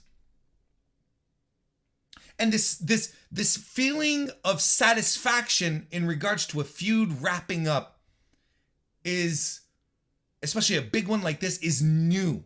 It's something that I've lost. And I realize that in a lot of my commentary, when it comes to how feuds are developed, I'm projecting my fears from WWE storytelling. And it's unfounded to a degree, but it's also founded because I've been fed this so much that this is what I've come to expect from promotions on television. So I don't give a shit. Ultimately, I'm happy with how the match went. I'm happy with the result, and it doesn't bother me. And I'm not gonna sit around and I'm not gonna clamor for the rubber match, and I'm not gonna sit around and ram my fist and say, oh, 50-50 booking. Because it doesn't feel like 50-50 booking. Because it feels like a resolution. It feels like a conclusion. It feels like I just closed the book. I read the last line. I don't see what else you could bring. I think the next step is another book. It's not even another chapter. It's another book in this series of MJF versus CM Punk. Right now I'm content. I'm happy. So my lesson here, to me, objectively speaking, when I look back, I'm like, my commentary is peppered with anxiety. Maybe you losing a, were you doing similes here? I'm not, not actually anxious, but it's peppered with the anxiety of me not wanting these wrestling tropes that have annoyed me and bugged me for years. I'm getting something that reminds me of why I loved pro wrestling in the first place. This is it here. I'm not thinking about 50-50 booking. I'm thinking about, Jesus Christ, all of this was great. So that to me is the sign that this was some really proper, excellent storytelling.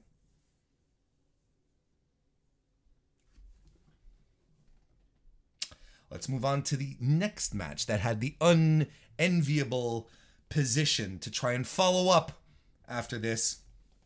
AEW Women's World title match. Dr. Britt Baker defeated Thunder Rosa to retain her title. This wasn't it, though. This wasn't it. This was not the match that I was expecting. And look, if we're being completely honest with each other, and this is the kind of thing that breaks my heart because these are wrestlers that I really like. Britt, Rosa, I love them both. This was the weakest match of the entire card, including the pre-show. And it's not because it wasn't there was no strong effort put into it. They're countering in and out of holds. Look, we get a spinning backbreaker by Thunder Rosa. We get a rope hanging neck breaker by Britt. Northern Lights by Thunder Rosa. Air raid crash and a pendulum suplex and an avalanche air raid crash by Baker. But there's something not clicking in this match. There's something that's off. And this is not the first time that I say this in regards to a Britt Baker match. Because I've seen Thunder Rosa on the indies and in AEW as well have fantastic matches up and down. Why is it that we get here and this is not working out? And guys and gals, non-binary pals, is this the part of the conversation where we start asking ourselves, is maybe Britt Baker part of a problem here? Because maybe outside of her match with Chris Statlander from All Out last year, there's no really outstanding Britt Baker matches that everyone goes to. And I feel like I've had this commentary with Britt's matches in the past as well. It's like, there's just something not quite there. Something's not clicking. And the only common denominator that I have is Britt. There is no reason why Britt Baker and Thunder Rosa 2 was something that leaves you hungry. Where you're like, I was ready to be fed, but I didn't get a meal. I got a snack. You know what I mean?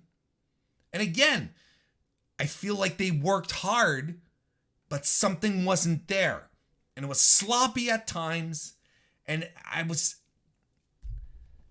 rooting for I didn't meet anyone who wasn't excited for this match.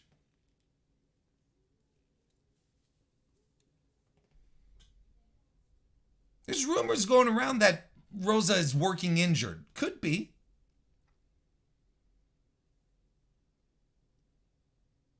But there was a whole lot of interference at the end of this match too, which sort of bummed me out. Despite Rebel eating a YOLO spear by Rosa, Britt won with this curb stomp.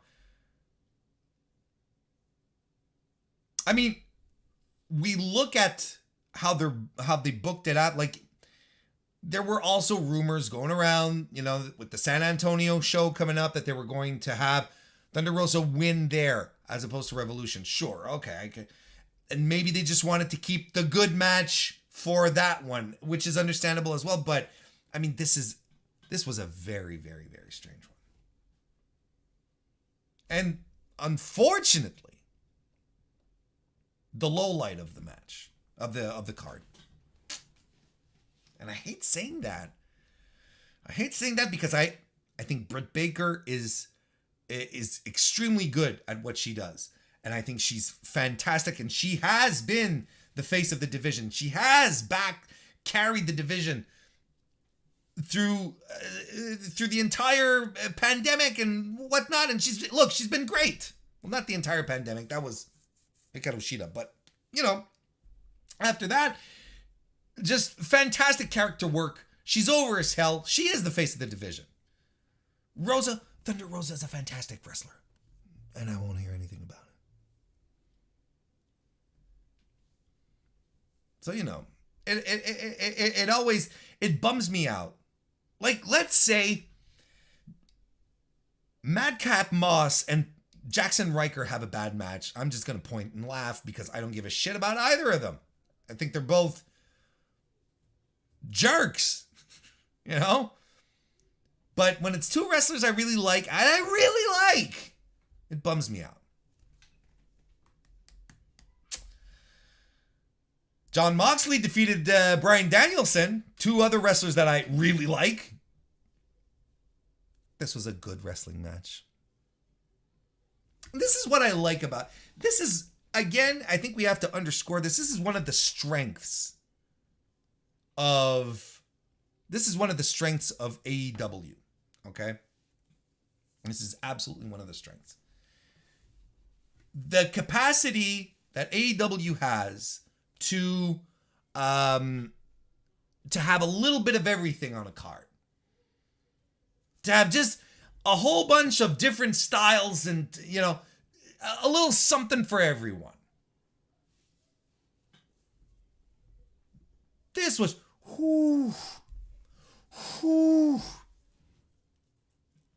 right up my sleeve.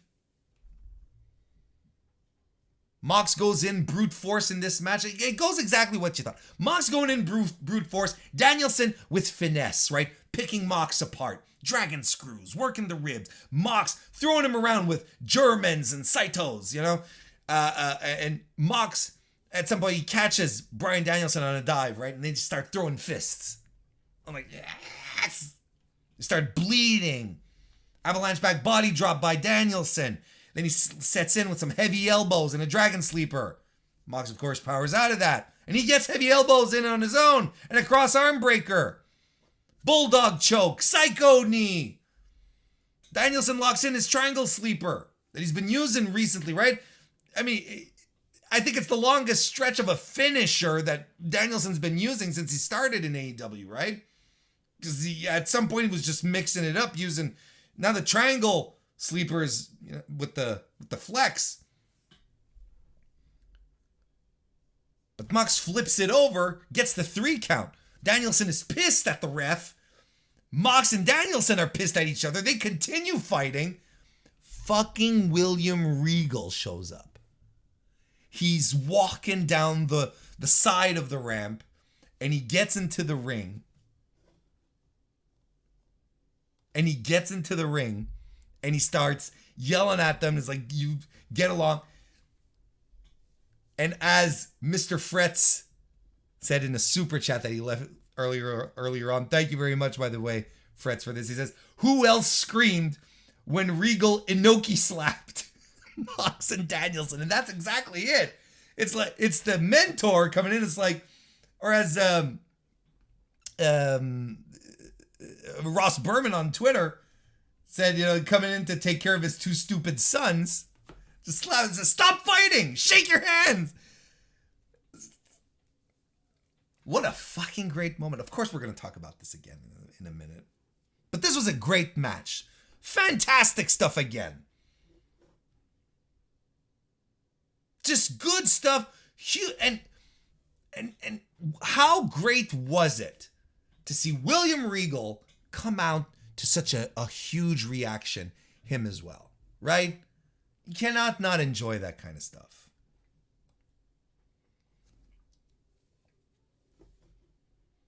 Then we got a tornado 6-man tag team match. Darby Allin, Sammy Guevara, and Sting defeated the AHFO. And this is another match that over-delivered. Where I'm like, there's no reason for this match to be so much fun at this point. And it starts off, it's just chaos. There's people all over the place. There's people in the ring, outside of the ring, going into the audience. The cameras couldn't keep up with it. It reminded me of some good old-fashioned ECW brawls. It was chaos, it looked like chaos, and it felt like chaos. It was fantastic. Darby YOLO's Andrade right out the gate. Andrade dumps Sammy over the barricade. They fight into the audience. Private Party do the silly string over a barricade. Sammy Spanish flies Isaiah off of the stage tunnel through some tables, of course.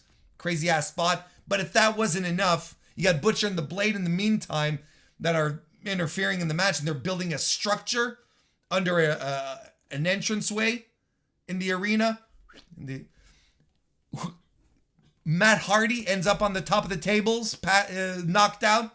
Who flies off the top, the doorway onto the tables? It's fucking Sting. It's Sting. I can't believe what I'm watching. I cannot believe what I'm watching.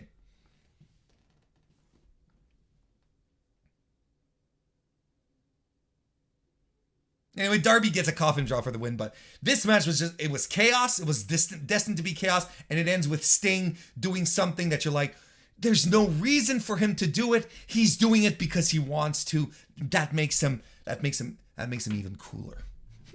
It's fantastic shit. I loved it. Twan Mac, good to see you. Welcome to the chat. And finally, we get to the main event. AEW World Title match. Hangman Adam Page successfully retained his title against Adam Cole. Chad, give me a thumbs up or a thumbs down in the chat here in regards to Adam Cole's Master Chief gear. I kind of...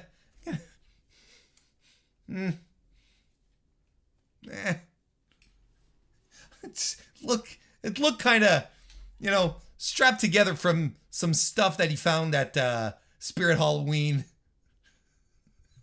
don't know.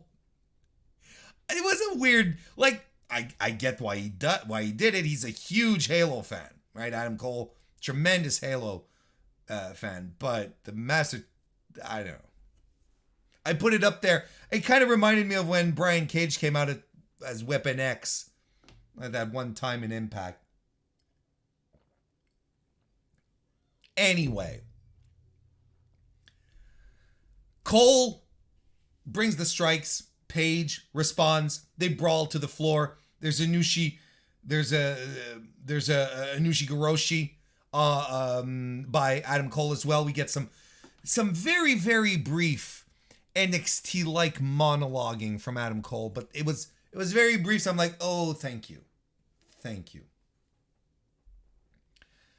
Page with a powerbomb on the apron. Also hits a Norihara moonsault and a Liger bomb on top of that. Cole anti-airs a Page moonsault, which was awesome. They strike each other. Cole with kicks, Page with forearms. Avalanche moonsault slam by Adam Page. Panama Sunrise on the floor by Adam Cole. A low blow also by Adam Cole as the referee was distracted, if I'm not mistaken, by Red Dragon. And another Panama Sunrise in the ring. Hits the boom. Covers. Page kicks out. He goes for the buckshot lariat. Runs into a super kick. Cole goes for the boom again, but Page just collapses, which I fucking love. I love that stuff. Red Dragon are there and they're prepping the timekeeper's table on the floor, but it's Adam Page who uses it to deadeye Cole through the table. The Dark Order run in, they chase off Red Dragon. Buckshot lariat connects, but Page is too slow to cover. Cole reaches to the ropes with just his fingertips. There's a kick exchange. Page hits the boom and the buckshot lariat for the win. Great main event to end a great pay-per-view. Adam Page continues to have consistently strong matches since winning the title. Honestly, who are these people who say he stinks as a champion? People who don't watch the product. People who don't watch his matches. There's no other explanation to this. Could his feuds have been better? I like the Adam Cole feud. I did. I think it was overshadowed quite naturally by, a once in a decade type of feud. Something that it's like, this is just too big right now. Everything else is outclassed because we're just we're on a whole other level right now. And I don't know who these people are who say that Adam Cole is a dope. Those people too. But who say Adam Page is not a good world champion? Yeah, hit the bricks. This is how you know who watches and who's armchair quarterbacking, looking at GIFs on Twitter, looking at the GIF dorks on Twitter. Get their commentary from the cheat codes.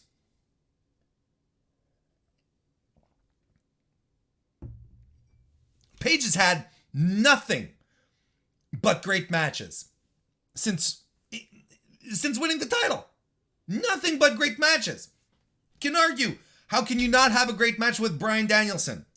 I concur. You had a great match with Lance Archer. You had a great match with Adam Cole. He's had great dance partners. Well, he should. He's the champion. He should be having great dance partners because his challengers should be great wrestlers. And what happens when you put two great wrestlers in a ring together? Oh, they do great things. Go fucking figure. Such weird leaps of logic sometimes.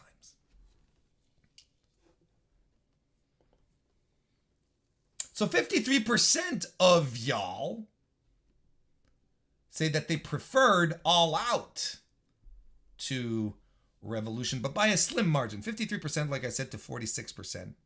I wouldn't say like it's a...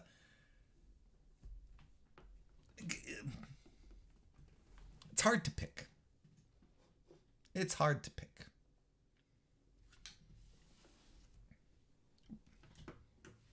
I'm going to talk about AEW Dynamite because, yeah, this is where we're at. This is where we're at. So, Dynamite starts off with a promo. Now, I'm telling you guys, I promise you, this is a new trend. And they're doing it more and more, and they're going to keep doing it. And what's going to happen eventually is that we're going to get it every week.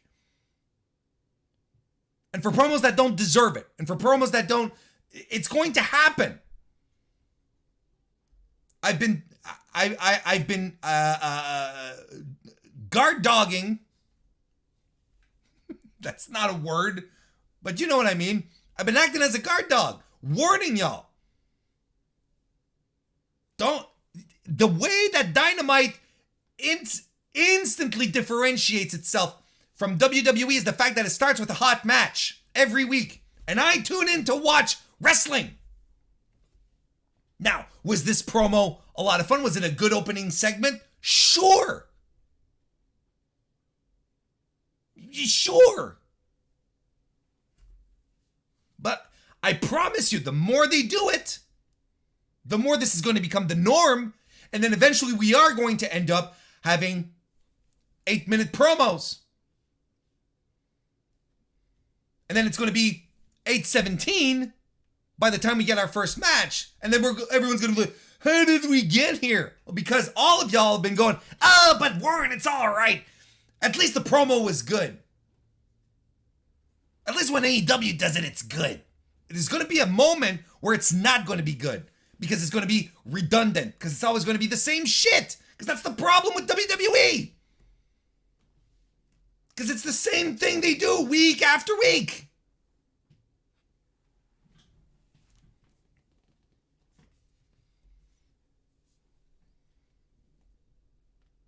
But I will say this. This was not the greatest Dynamite wrestling-wise. But this is one of the all-time best post-pay-per-view shows I have seen in well, it's one of the all-time greats. It's an all-timer for me. This is what a post-pay-per-view show should be like, especially after a big one. Story bumps, resets, new stuff, surprises. I tweeted out shitpostingly, this is the best Raw after WrestleMania I've seen in years. Because this is what it felt like. I was surprises, new directions, new stories, great big advancements for stories that were already going forward. And I'm like, okay. Everything was good. Plus on top of that, the surprises, right?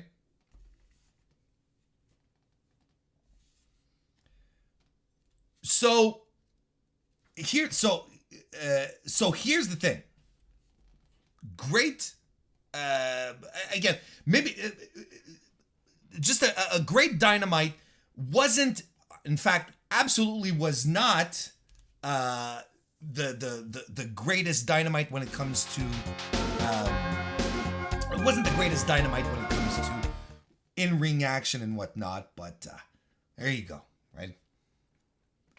Anakin JMT leaves a super chat. Thank you very much. Says, how did you feel about the opening of Raw after Roman beat The Undertaker? Now, Anakin is very good at always pointing out like but what about this one time? That was a lot of fun because that was interesting. And I was like, he was being booed out of the building. Like, that was good. It was a good moment, right? But one time does not become the rule. Because there are much more. Because there is a plethora of moments where the opening segments on Raw and SmackDown are meaningless, where it's the same thing over and over and over again. So then when we get this one moment, then we latch onto it and we're like, yeah, but what about this time? That was cool. And we're like, yeah, but 95% of the rest of the time, it's shit. Yeah, but this one time. You know? Because this was fine. It's like when I talk about contract signings and people are like, well, what about the one where Batista was... Out of 700 contract signings, there's 10 that are good.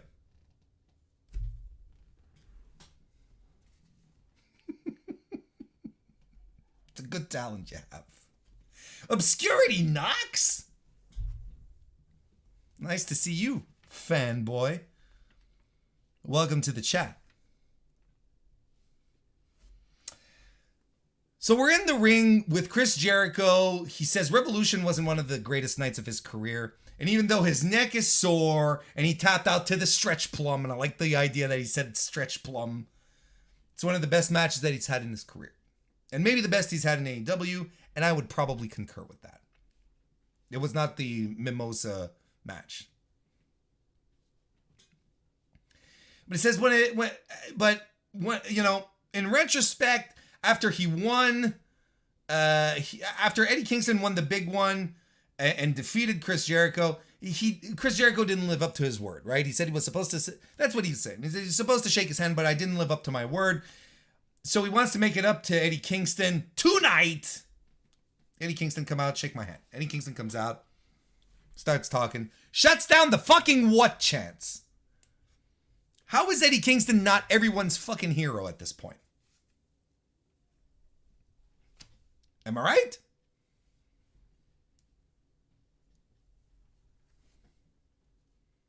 Shuts down the what chance.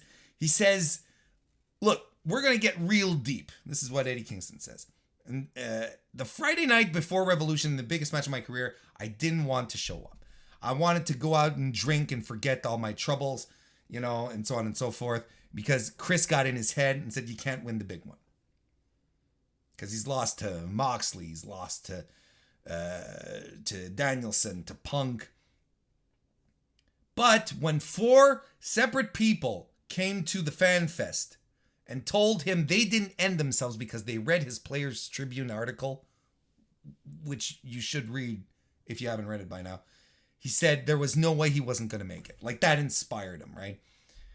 And he got all choked up and he said, after the match, he went to his hotel room and he cried because he wanted to make those people proud. He said, the handshake, Chris, it's not for me. I don't need it. Winning the match was what he needed. That handshake was for Chris Jericho. What was missing inside of you, what was missing inside of you that couldn't make you shake the hand. He talks about the J Cup, about fighting Eddie Guerrero, Dean Malenko. And no matter what anyone says, Jericho proved everyone else wrong, that he's still the man. And I don't know if I put this over enough when I talked about it in the match.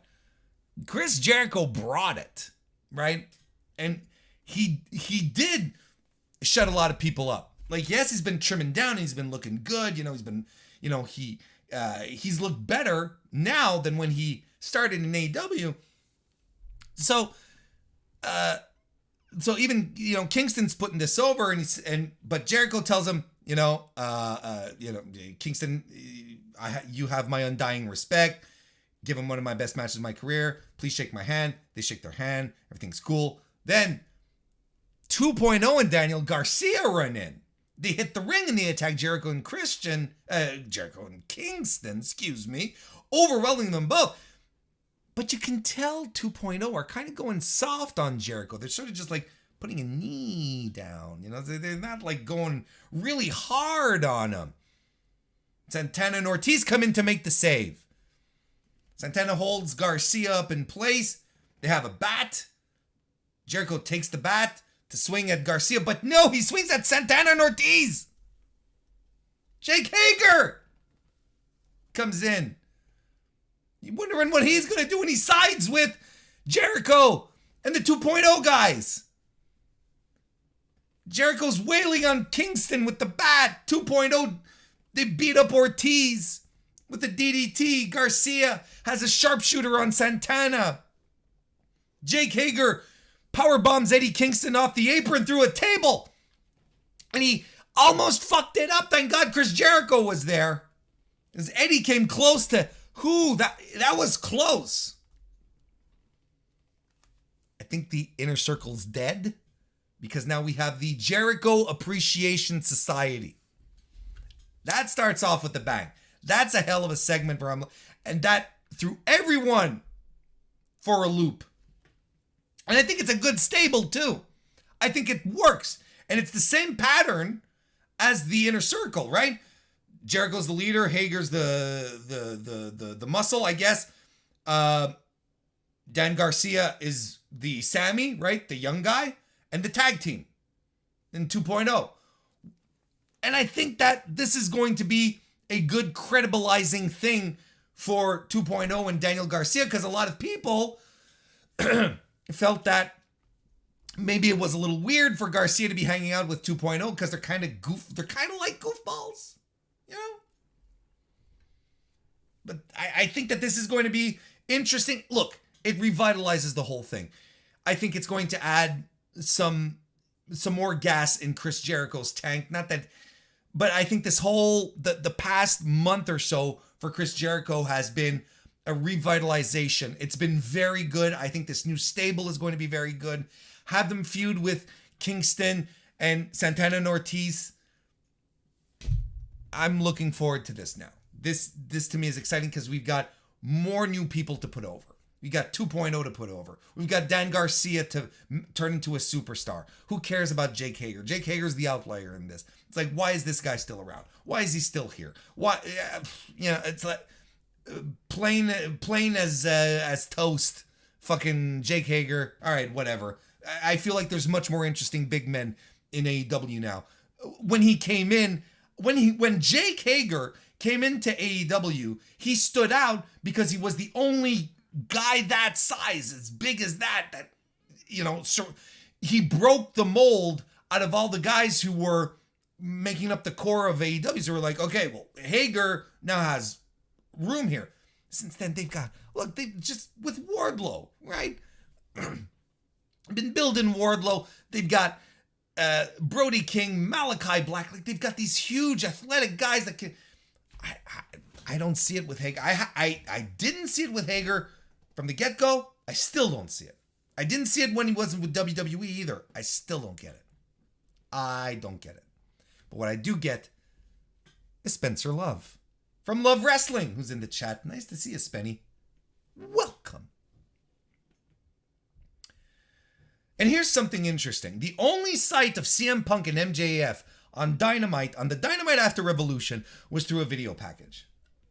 They weren't there live at all. That's a deep roster. If you can pull off a show like this without two of the biggest stars who participated in the biggest match of the night previous, you fucking kidding me?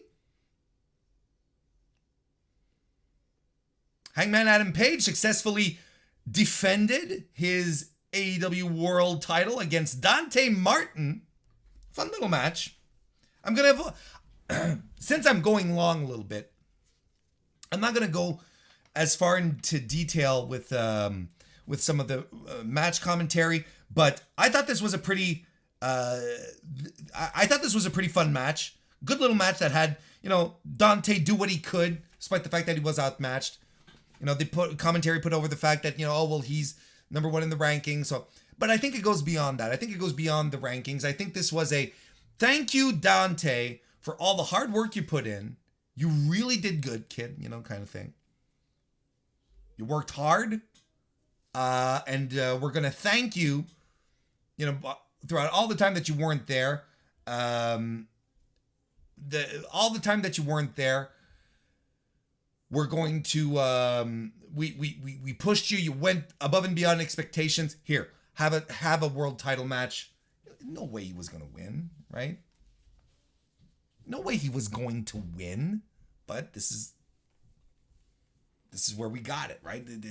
This was a thank you. And post match, when Paige gives him his props for stepping up, I was like, well, there, I'm right. I told you so.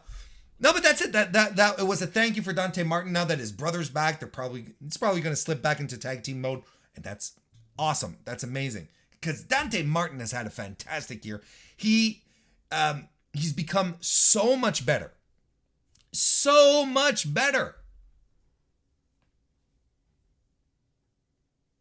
After the match, though, Adam Cole comes out to challenge Page to a 6-man tag match next week.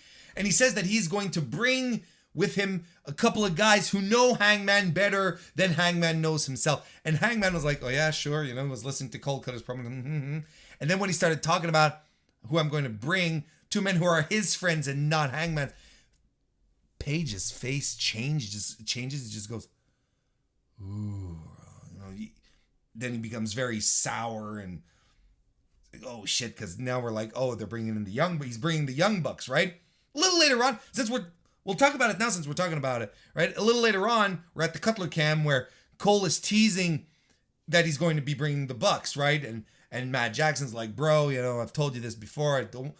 Nick and I don't want to be involved in any of Hangman's stuff, right? We told you that. And Cole's like, oh yeah, well, I know. I was going to pick Red Dragon anyway. He's like, sure, okay. So, sure, Adam. But then even later, Page runs into the Dark Order, and he apologizes for losing his temper, but you can tell Reynolds is still a little pissed at him. Reynolds is not quite, he hasn't quite come around yet. So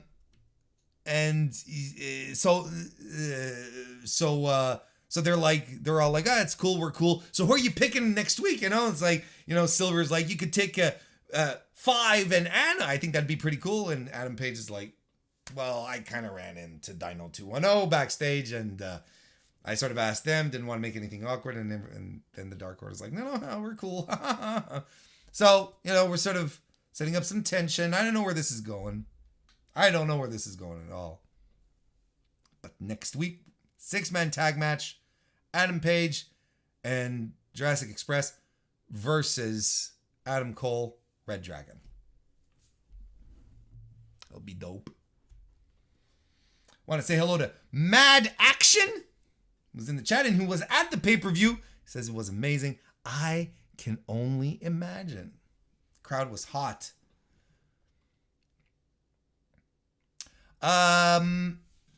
Next, we had Bryan Danielson and Jon Moxley taking on, I popped for this, the Workhorsemen, Anthony Henry, JD Drake, on Dynamite, fighting Mox, fighting Danielson. I love Henry and Drake. They are a fucking great tag team. Great tag team on the indies. And I was like, this is great. I mean, I knew they weren't necessarily, this was an extended, it was an enhancement match, let's put it that way. I knew they weren't going to turn up and be like, all right, we're destroying everything now, kind of thing. We're taking over Mox and Daniels, and I knew, but still great to see them there. Good match, short. Might be my, the match I like the most of the night. But we're not here to talk about the match, are we? We're not here to talk about the match. We're here to talk about the promo that happened after the match, where they had William Regal, who was there with Danielson and Moxley. Because now they're like, after the match, they're slapping hands. Everyone's cool. William Regal is with Tony Schiavone. And he tells Tony that he thought he'd never do this with Tony again. And it's been 29 years since they've worked together. Time is flying by.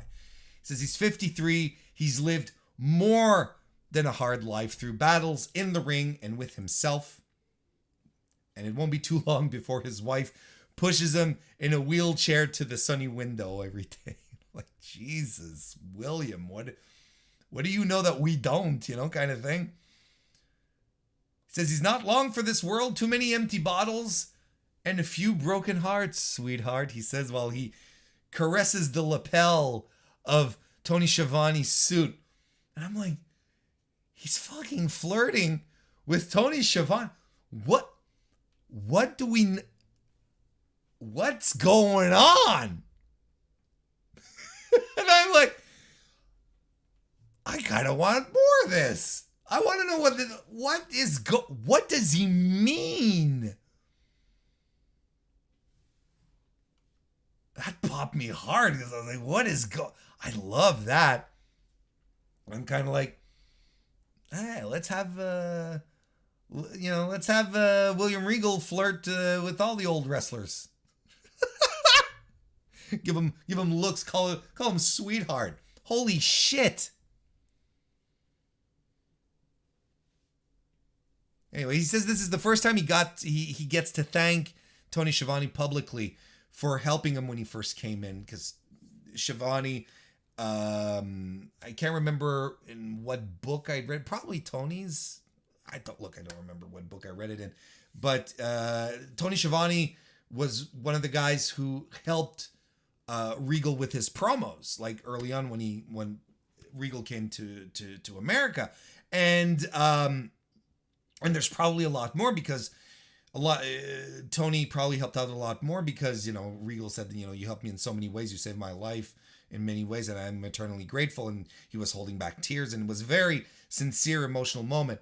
And I'm all for sincere, emotional, real moments in wrestling instead of always phony, over-rehearsed scripts. I'll take this kind of shit any day of the week. He said for 2 months, he sat at home and he had checked out of this industry. Right? And how many people have we heard this from when they leave WWE and they're like, I've lost my passion. There are wrestlers who wrestled for years for WWE who were fired and are done with wrestling. They're like, nah, I can't do it anymore. That's kind of shit just fucking breaks my heart. And he says for 2 months he sat at home, checked out. Then somebody told him that his friend, Bryan Danielson, had mentioned him on AEW Dynamite. And then he got, oh, all right, okay. And he had to watch, and he found out that Danielson was going to fight Jon Moxley. And he said something to the effect that, and he says, Bryan, every time he does an interview, he dropped my name, whether it be in Ring of Honor or anywhere, his name got mentioned. And this is how a lot of people know about me. And I'm like, dude, no. Now you're just being overly humble. And it's not because Daniel Bryan was dropping your name that we know about you. You're fucking William Regal. Lord Steven Regal. Are you kidding me? That's a whole lot of humility there that I think is very misplaced. He says every time his name was mentioned, he said, if someone wants to work hard, he'll make them a better professional wrestler. And the first thing he'll do is sit you down and tell you everything what not to do, and then send that which will help you save 10 years on your career. He calls Danielson the perfect wrestler. And he says Danielson is everything he could never be because he didn't have his problems. What a fucking line that was. Then he talks about Mox and how they met 11 years ago, and for a full year, the psychological and physical problems they put on each other, right, would make the devil cry. And he says, basically, Regal says, what better could this younger generation have than the perfect combination? Talking about these two guys here. Danielson, the perfect wrestler, and what did he call Mox? The sadistic something or another. So he says, it's a warning to everyone that steps in the ring with them. You won't like the outcome, and you'll either step up or get stepped on. Now, we've learned since that the rest of the show was short on time because William Regal went long on his promo. And he went to Twitter to apologize and said, I'm a pro, I should do better. I'm like, what are you going to do? You're going to have someone in the back, call the ref, and say, or Tony Schiavone, and it's like, Schiavone, tell him we have to go home. Tell him to wrap it up. We got to go home. Who's going to do that in this moment? We have William Regal crying in the ring. Tony Khan's going to come to whoever calls that and fire that person's ass, right? Or Tony's not going to make the call. Who's going to interrupt William Regal in this moment and say, we need more time. We need more time for the Pac Yuta match.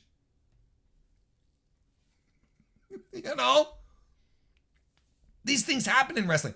And what a consummate pro then for William Regal to go online and be like, oh, I'm sorry I went long.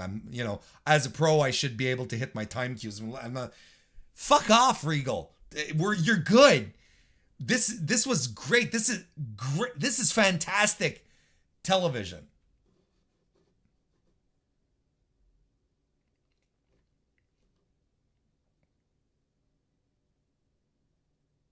And the match that came after was Pac versus Wheeler Yuta. And what I liked about it is that, it's these little things, right? Where Tony Khan is like, I love this. He's like, well, we're booking this match. It was our standby match because the world title match didn't go 60 minutes. We're like, Jesus. All right, cool. It doesn't take much for stuff to make sense in pro wrestling. I'm throwing these guys out because we're throwing these guys out into the ring because we thought that the world title match was going to go longer. All right. Fun little match between them both, but yeah, they were pressed for time. Yuta and Pac were, unquestionably. I liked it. Pac wins with a brutalizer. It was fine. And there was an avalanche brainbuster, too, by Pac, which is nuts. Backstage, FTR fired Tully Blanchard.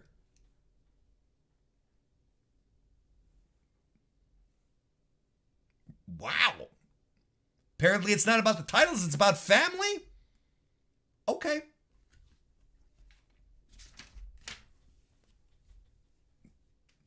Excited to see where this goes. I mean, FTR have been talking a lot about their legacy, and what they want to leave behind and so on and so forth. So, I think there's another type of focus here. Are they becoming a little more sympathetic, more baby faces? What's the status of the Pinnacle at this point? Just throwing that out there.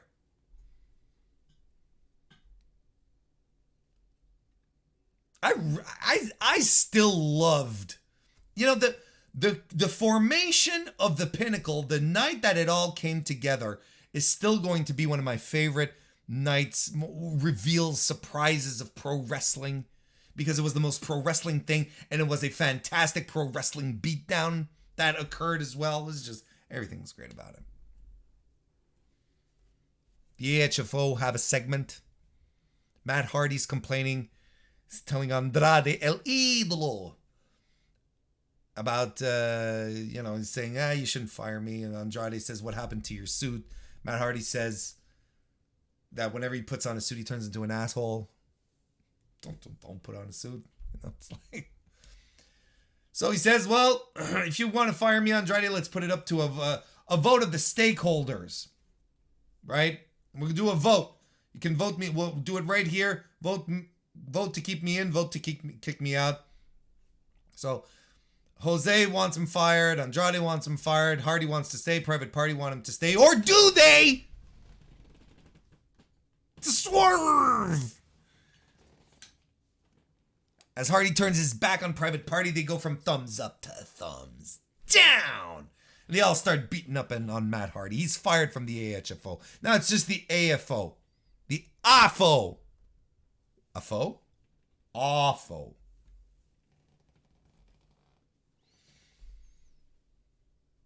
So they start beating up on Matt. They're ganging up on him. Darby and Sting come out for the rescue to booze. Because people were expecting someone else. I thought that was funny. I was like, no, I can't stop. It can't end this way. And it didn't. Because Jeff Hardy appears, comes out to the old Hardy Boys music, which I realized that a lot of people discovered, found out that day that the Hardy Boys theme song is public domain. Doesn't belong to anyone. He comes out. And look, everyone has pointed it out at this point. But I'm still going to point it out myself. because it is funny as hell. Because he comes out to save his brother who's being stomped on, right? And he runs out, but he still stops to do his dance thing to the audience, right? Onto one side and another. And then he goes, and I'm like, it's the most Jeff Hardy thing. But Jeff loves the audience. He really does. Like, I'm not surprised that he did it. It was just funny. It's like, I'm running, he's like, Matt, you've had your ass handed to you before. It's fine. Now, am I a spoil sport if I'm the guy who is not excited for another, who is not excited for a Hardy Boys reunion? Am I that guy who's not necessarily excited to see them back in their, their spandex see-through shirts and their big cargo pants, trying to do what they used to do when they were 19, 20 years old? Am I that guy? Because I like Jeff. I like Matt. I do, but I feel like, I don't know. I feel like, we got the Hardy Boys, the big Hardy Boys reunion at WrestleMania, which was so overwhelming, and it felt like a homecoming because the guys had worked hard on themselves personally at rebuilding themselves via Impact and everything they did on the indies.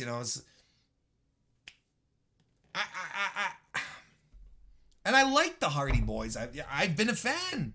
That's not the, and I like both of them, but I'm like,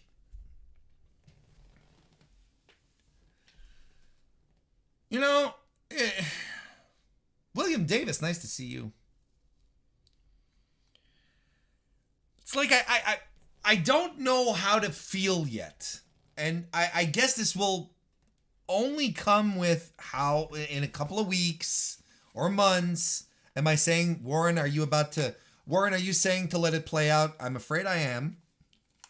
Because I don't know, like, I'm not particularly invested in this. I'm not excited about it. I'm like, well, good,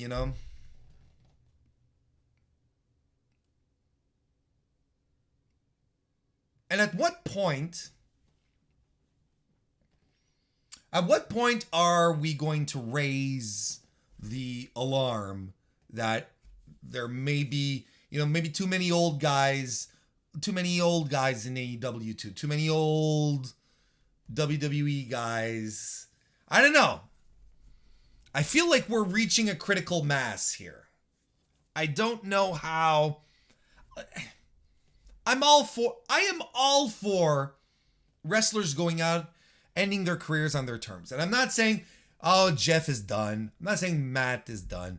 But, I'm convinced one of the reasons Sting decided to go to AEW was so that he could end his career on his terms, as opposed to Vince telling them, So,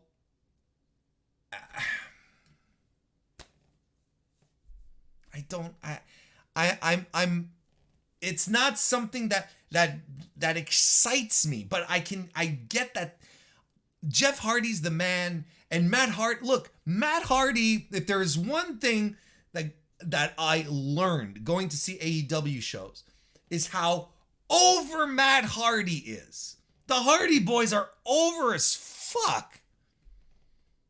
So clearly this isn't a move for me.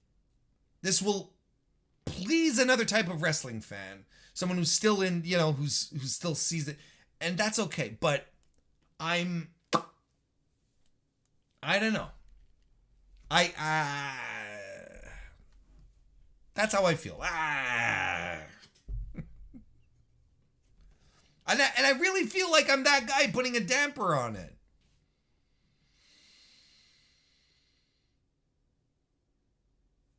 Anyway, we get Wardlow, who comes out to cut his first full-length babyface promo.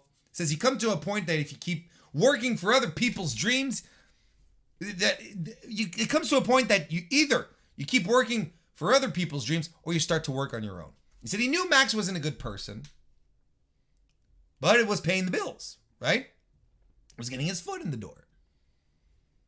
It changed his life. But Max didn't have the right to threaten him. He's still under contract with Max, but he doesn't give a damn. No longer watching his back or fighting his battles, right? And he ends it up by saying AEW is Wardlow's world now. And when he said Wardlow's world, all I could hear was la la la la la la la la Wardlow's world. You know, I don't know what you can. I don't know what you.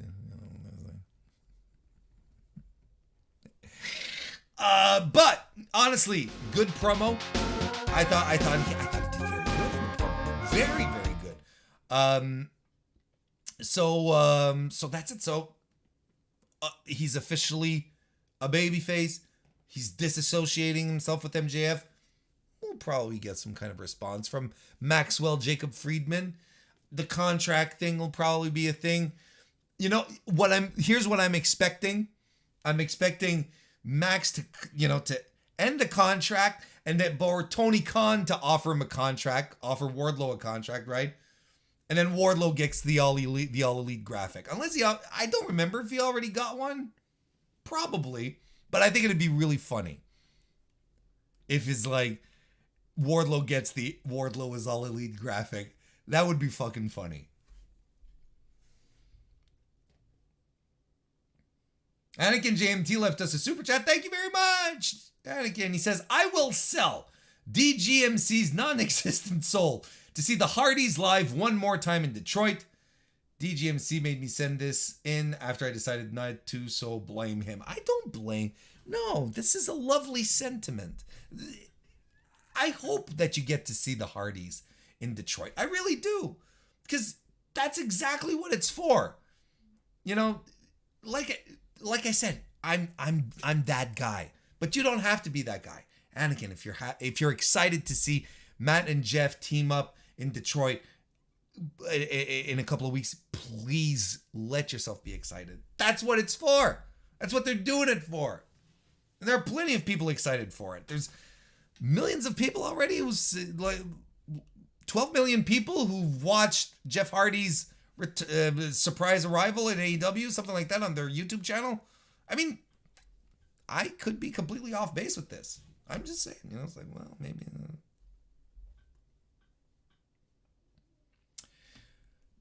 Dino 210 defeated the Acclaimed to retain the AEW tag team titles. Again, I'm just going to skip over it. It was a fine little match, and nothing wrong with it. It was all right. Again, this wasn't a night. It wasn't a night about the wrestling. It wasn't about the wrestling.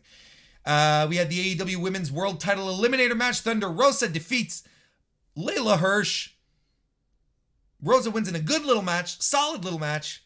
Getting into the ring next week in a cage with Britt Baker, because now Thunder Rosa is once again the number one contender for the title. She's getting in a cage in her hometown. What does that spell? What do you think that means? It means Thunder Rosa is winning the belt. And honestly, I still maintaining this. I've been talking about it, and this is the truth. I think, Britt has done it all right now. She's been through everyone. Rosa coming in, getting the title is just going to be a refresher. We're going to get new matches, new possibilities, and that's always exciting. Britt had a fantastic run with the belt, and she's been the world. She will forever be the one in as far as being a champion. And here I am, doing her eulogy as if she's lost the title. She hasn't lost it yet, but I really, really think Britt needs to drop the title. We need some fresh matches with Rosa at the helm. And in our main event, Scorpio Sky defeated Sammy Guevara to become the new AEW TNT champion. I thought the match was okay. You know, nothing out of the ordinary, but not a bad match. Just, you know, again, a match that happened. That's fine. They brawled on the floor. Sammy got a table out and lays Sky on it. And he goes to the top rope, goes for the 630 senton through the floor, through the table onto the floor, because Sky rolled out of the way. And I'm like, Jesus Christ, this guy's insane, because that's a hell of a bump. All throughout commercial, Doc Samson's checking up on him. Tay Conti comes to check on him. And they're checking on him. They start carrying him to the back. He's hurt. You know, they're doing that angle. But Sammy's like, no, I want to fight. So he goes back to the ring. So when we come back from commercial, our boy Scorpio Sky is just having his way with him. Backbreakers, kicks to the ribs, camel clutch. Like, he's doing good old-fashioned heel work. Just great stuff. Solid, smart, good wrestling. Tay on the outside, in the meantime, gets into an argument with Paige Van Zandt, who's sitting at ringside. So if that didn't set something in motion in your brain, you must be new to pro wrestling. We get a GTH by Sammy, but Scorpio rolls under the ropes. Sammy goes to the top rope, goes for a shooting star press. Sky lifts up his knees. Dan Lambert and Ethan Page start running interference. Tay pulls Ethan Page off the apron. Paige Van Zandt jumps the barricade, blindsides Conti. Sky hits the TKO for the win. I don't know what that was. But that, for me, fantastic stuff. Scorpio comes in, blasts Sammy with the title belt. Paige Van Zandt, then she grabs Ty and starts tossing her into the ring steps, and nails her with a kick. Kind of looked like a buzzsaw kick. Should have checked again. Should have rewatched it just before coming on. I think it was kind of like a buzzsaw, like what Tajiri does. And then Paige Van Zandt pulls out her AEW contract, because Ty Conti is laid out on top of Sammy Guevara. They're both prone. They're knocked out. And Van Zandt pulls out the contract, slaps it on Conchi's ass, and signs it. Which officially makes this the greatest contract signing in the history of pro wrestling. March 9, 2022, ladies and gentlemen, the greatest contract signing of all time. I have no complaints. I was just, fantastic stuff. Never would have expected that. So Paige Van Zandt officially a part of All Elite Wrestling. Apparently I'm excited to see what she looks like in the ring as a wrestler. But apparently she's taken to it. She enjoys pro wrestling. She wants to be a wrestler, so good for her. She has the look. If she can do it, she's going to be a superstar. I'm counting my blessings that we are getting Ty versus her, as opposed to Paige Van Zandt versus Brandy, which is what we were angling for just about a month ago. Whoo! We dodged a bullet on that one, folks. You see how things are going without Cody Rhodes? Who was saying that this was going to be the end of AEW? I don't know, not me. Let's wrap up the weekly wrestling inspection.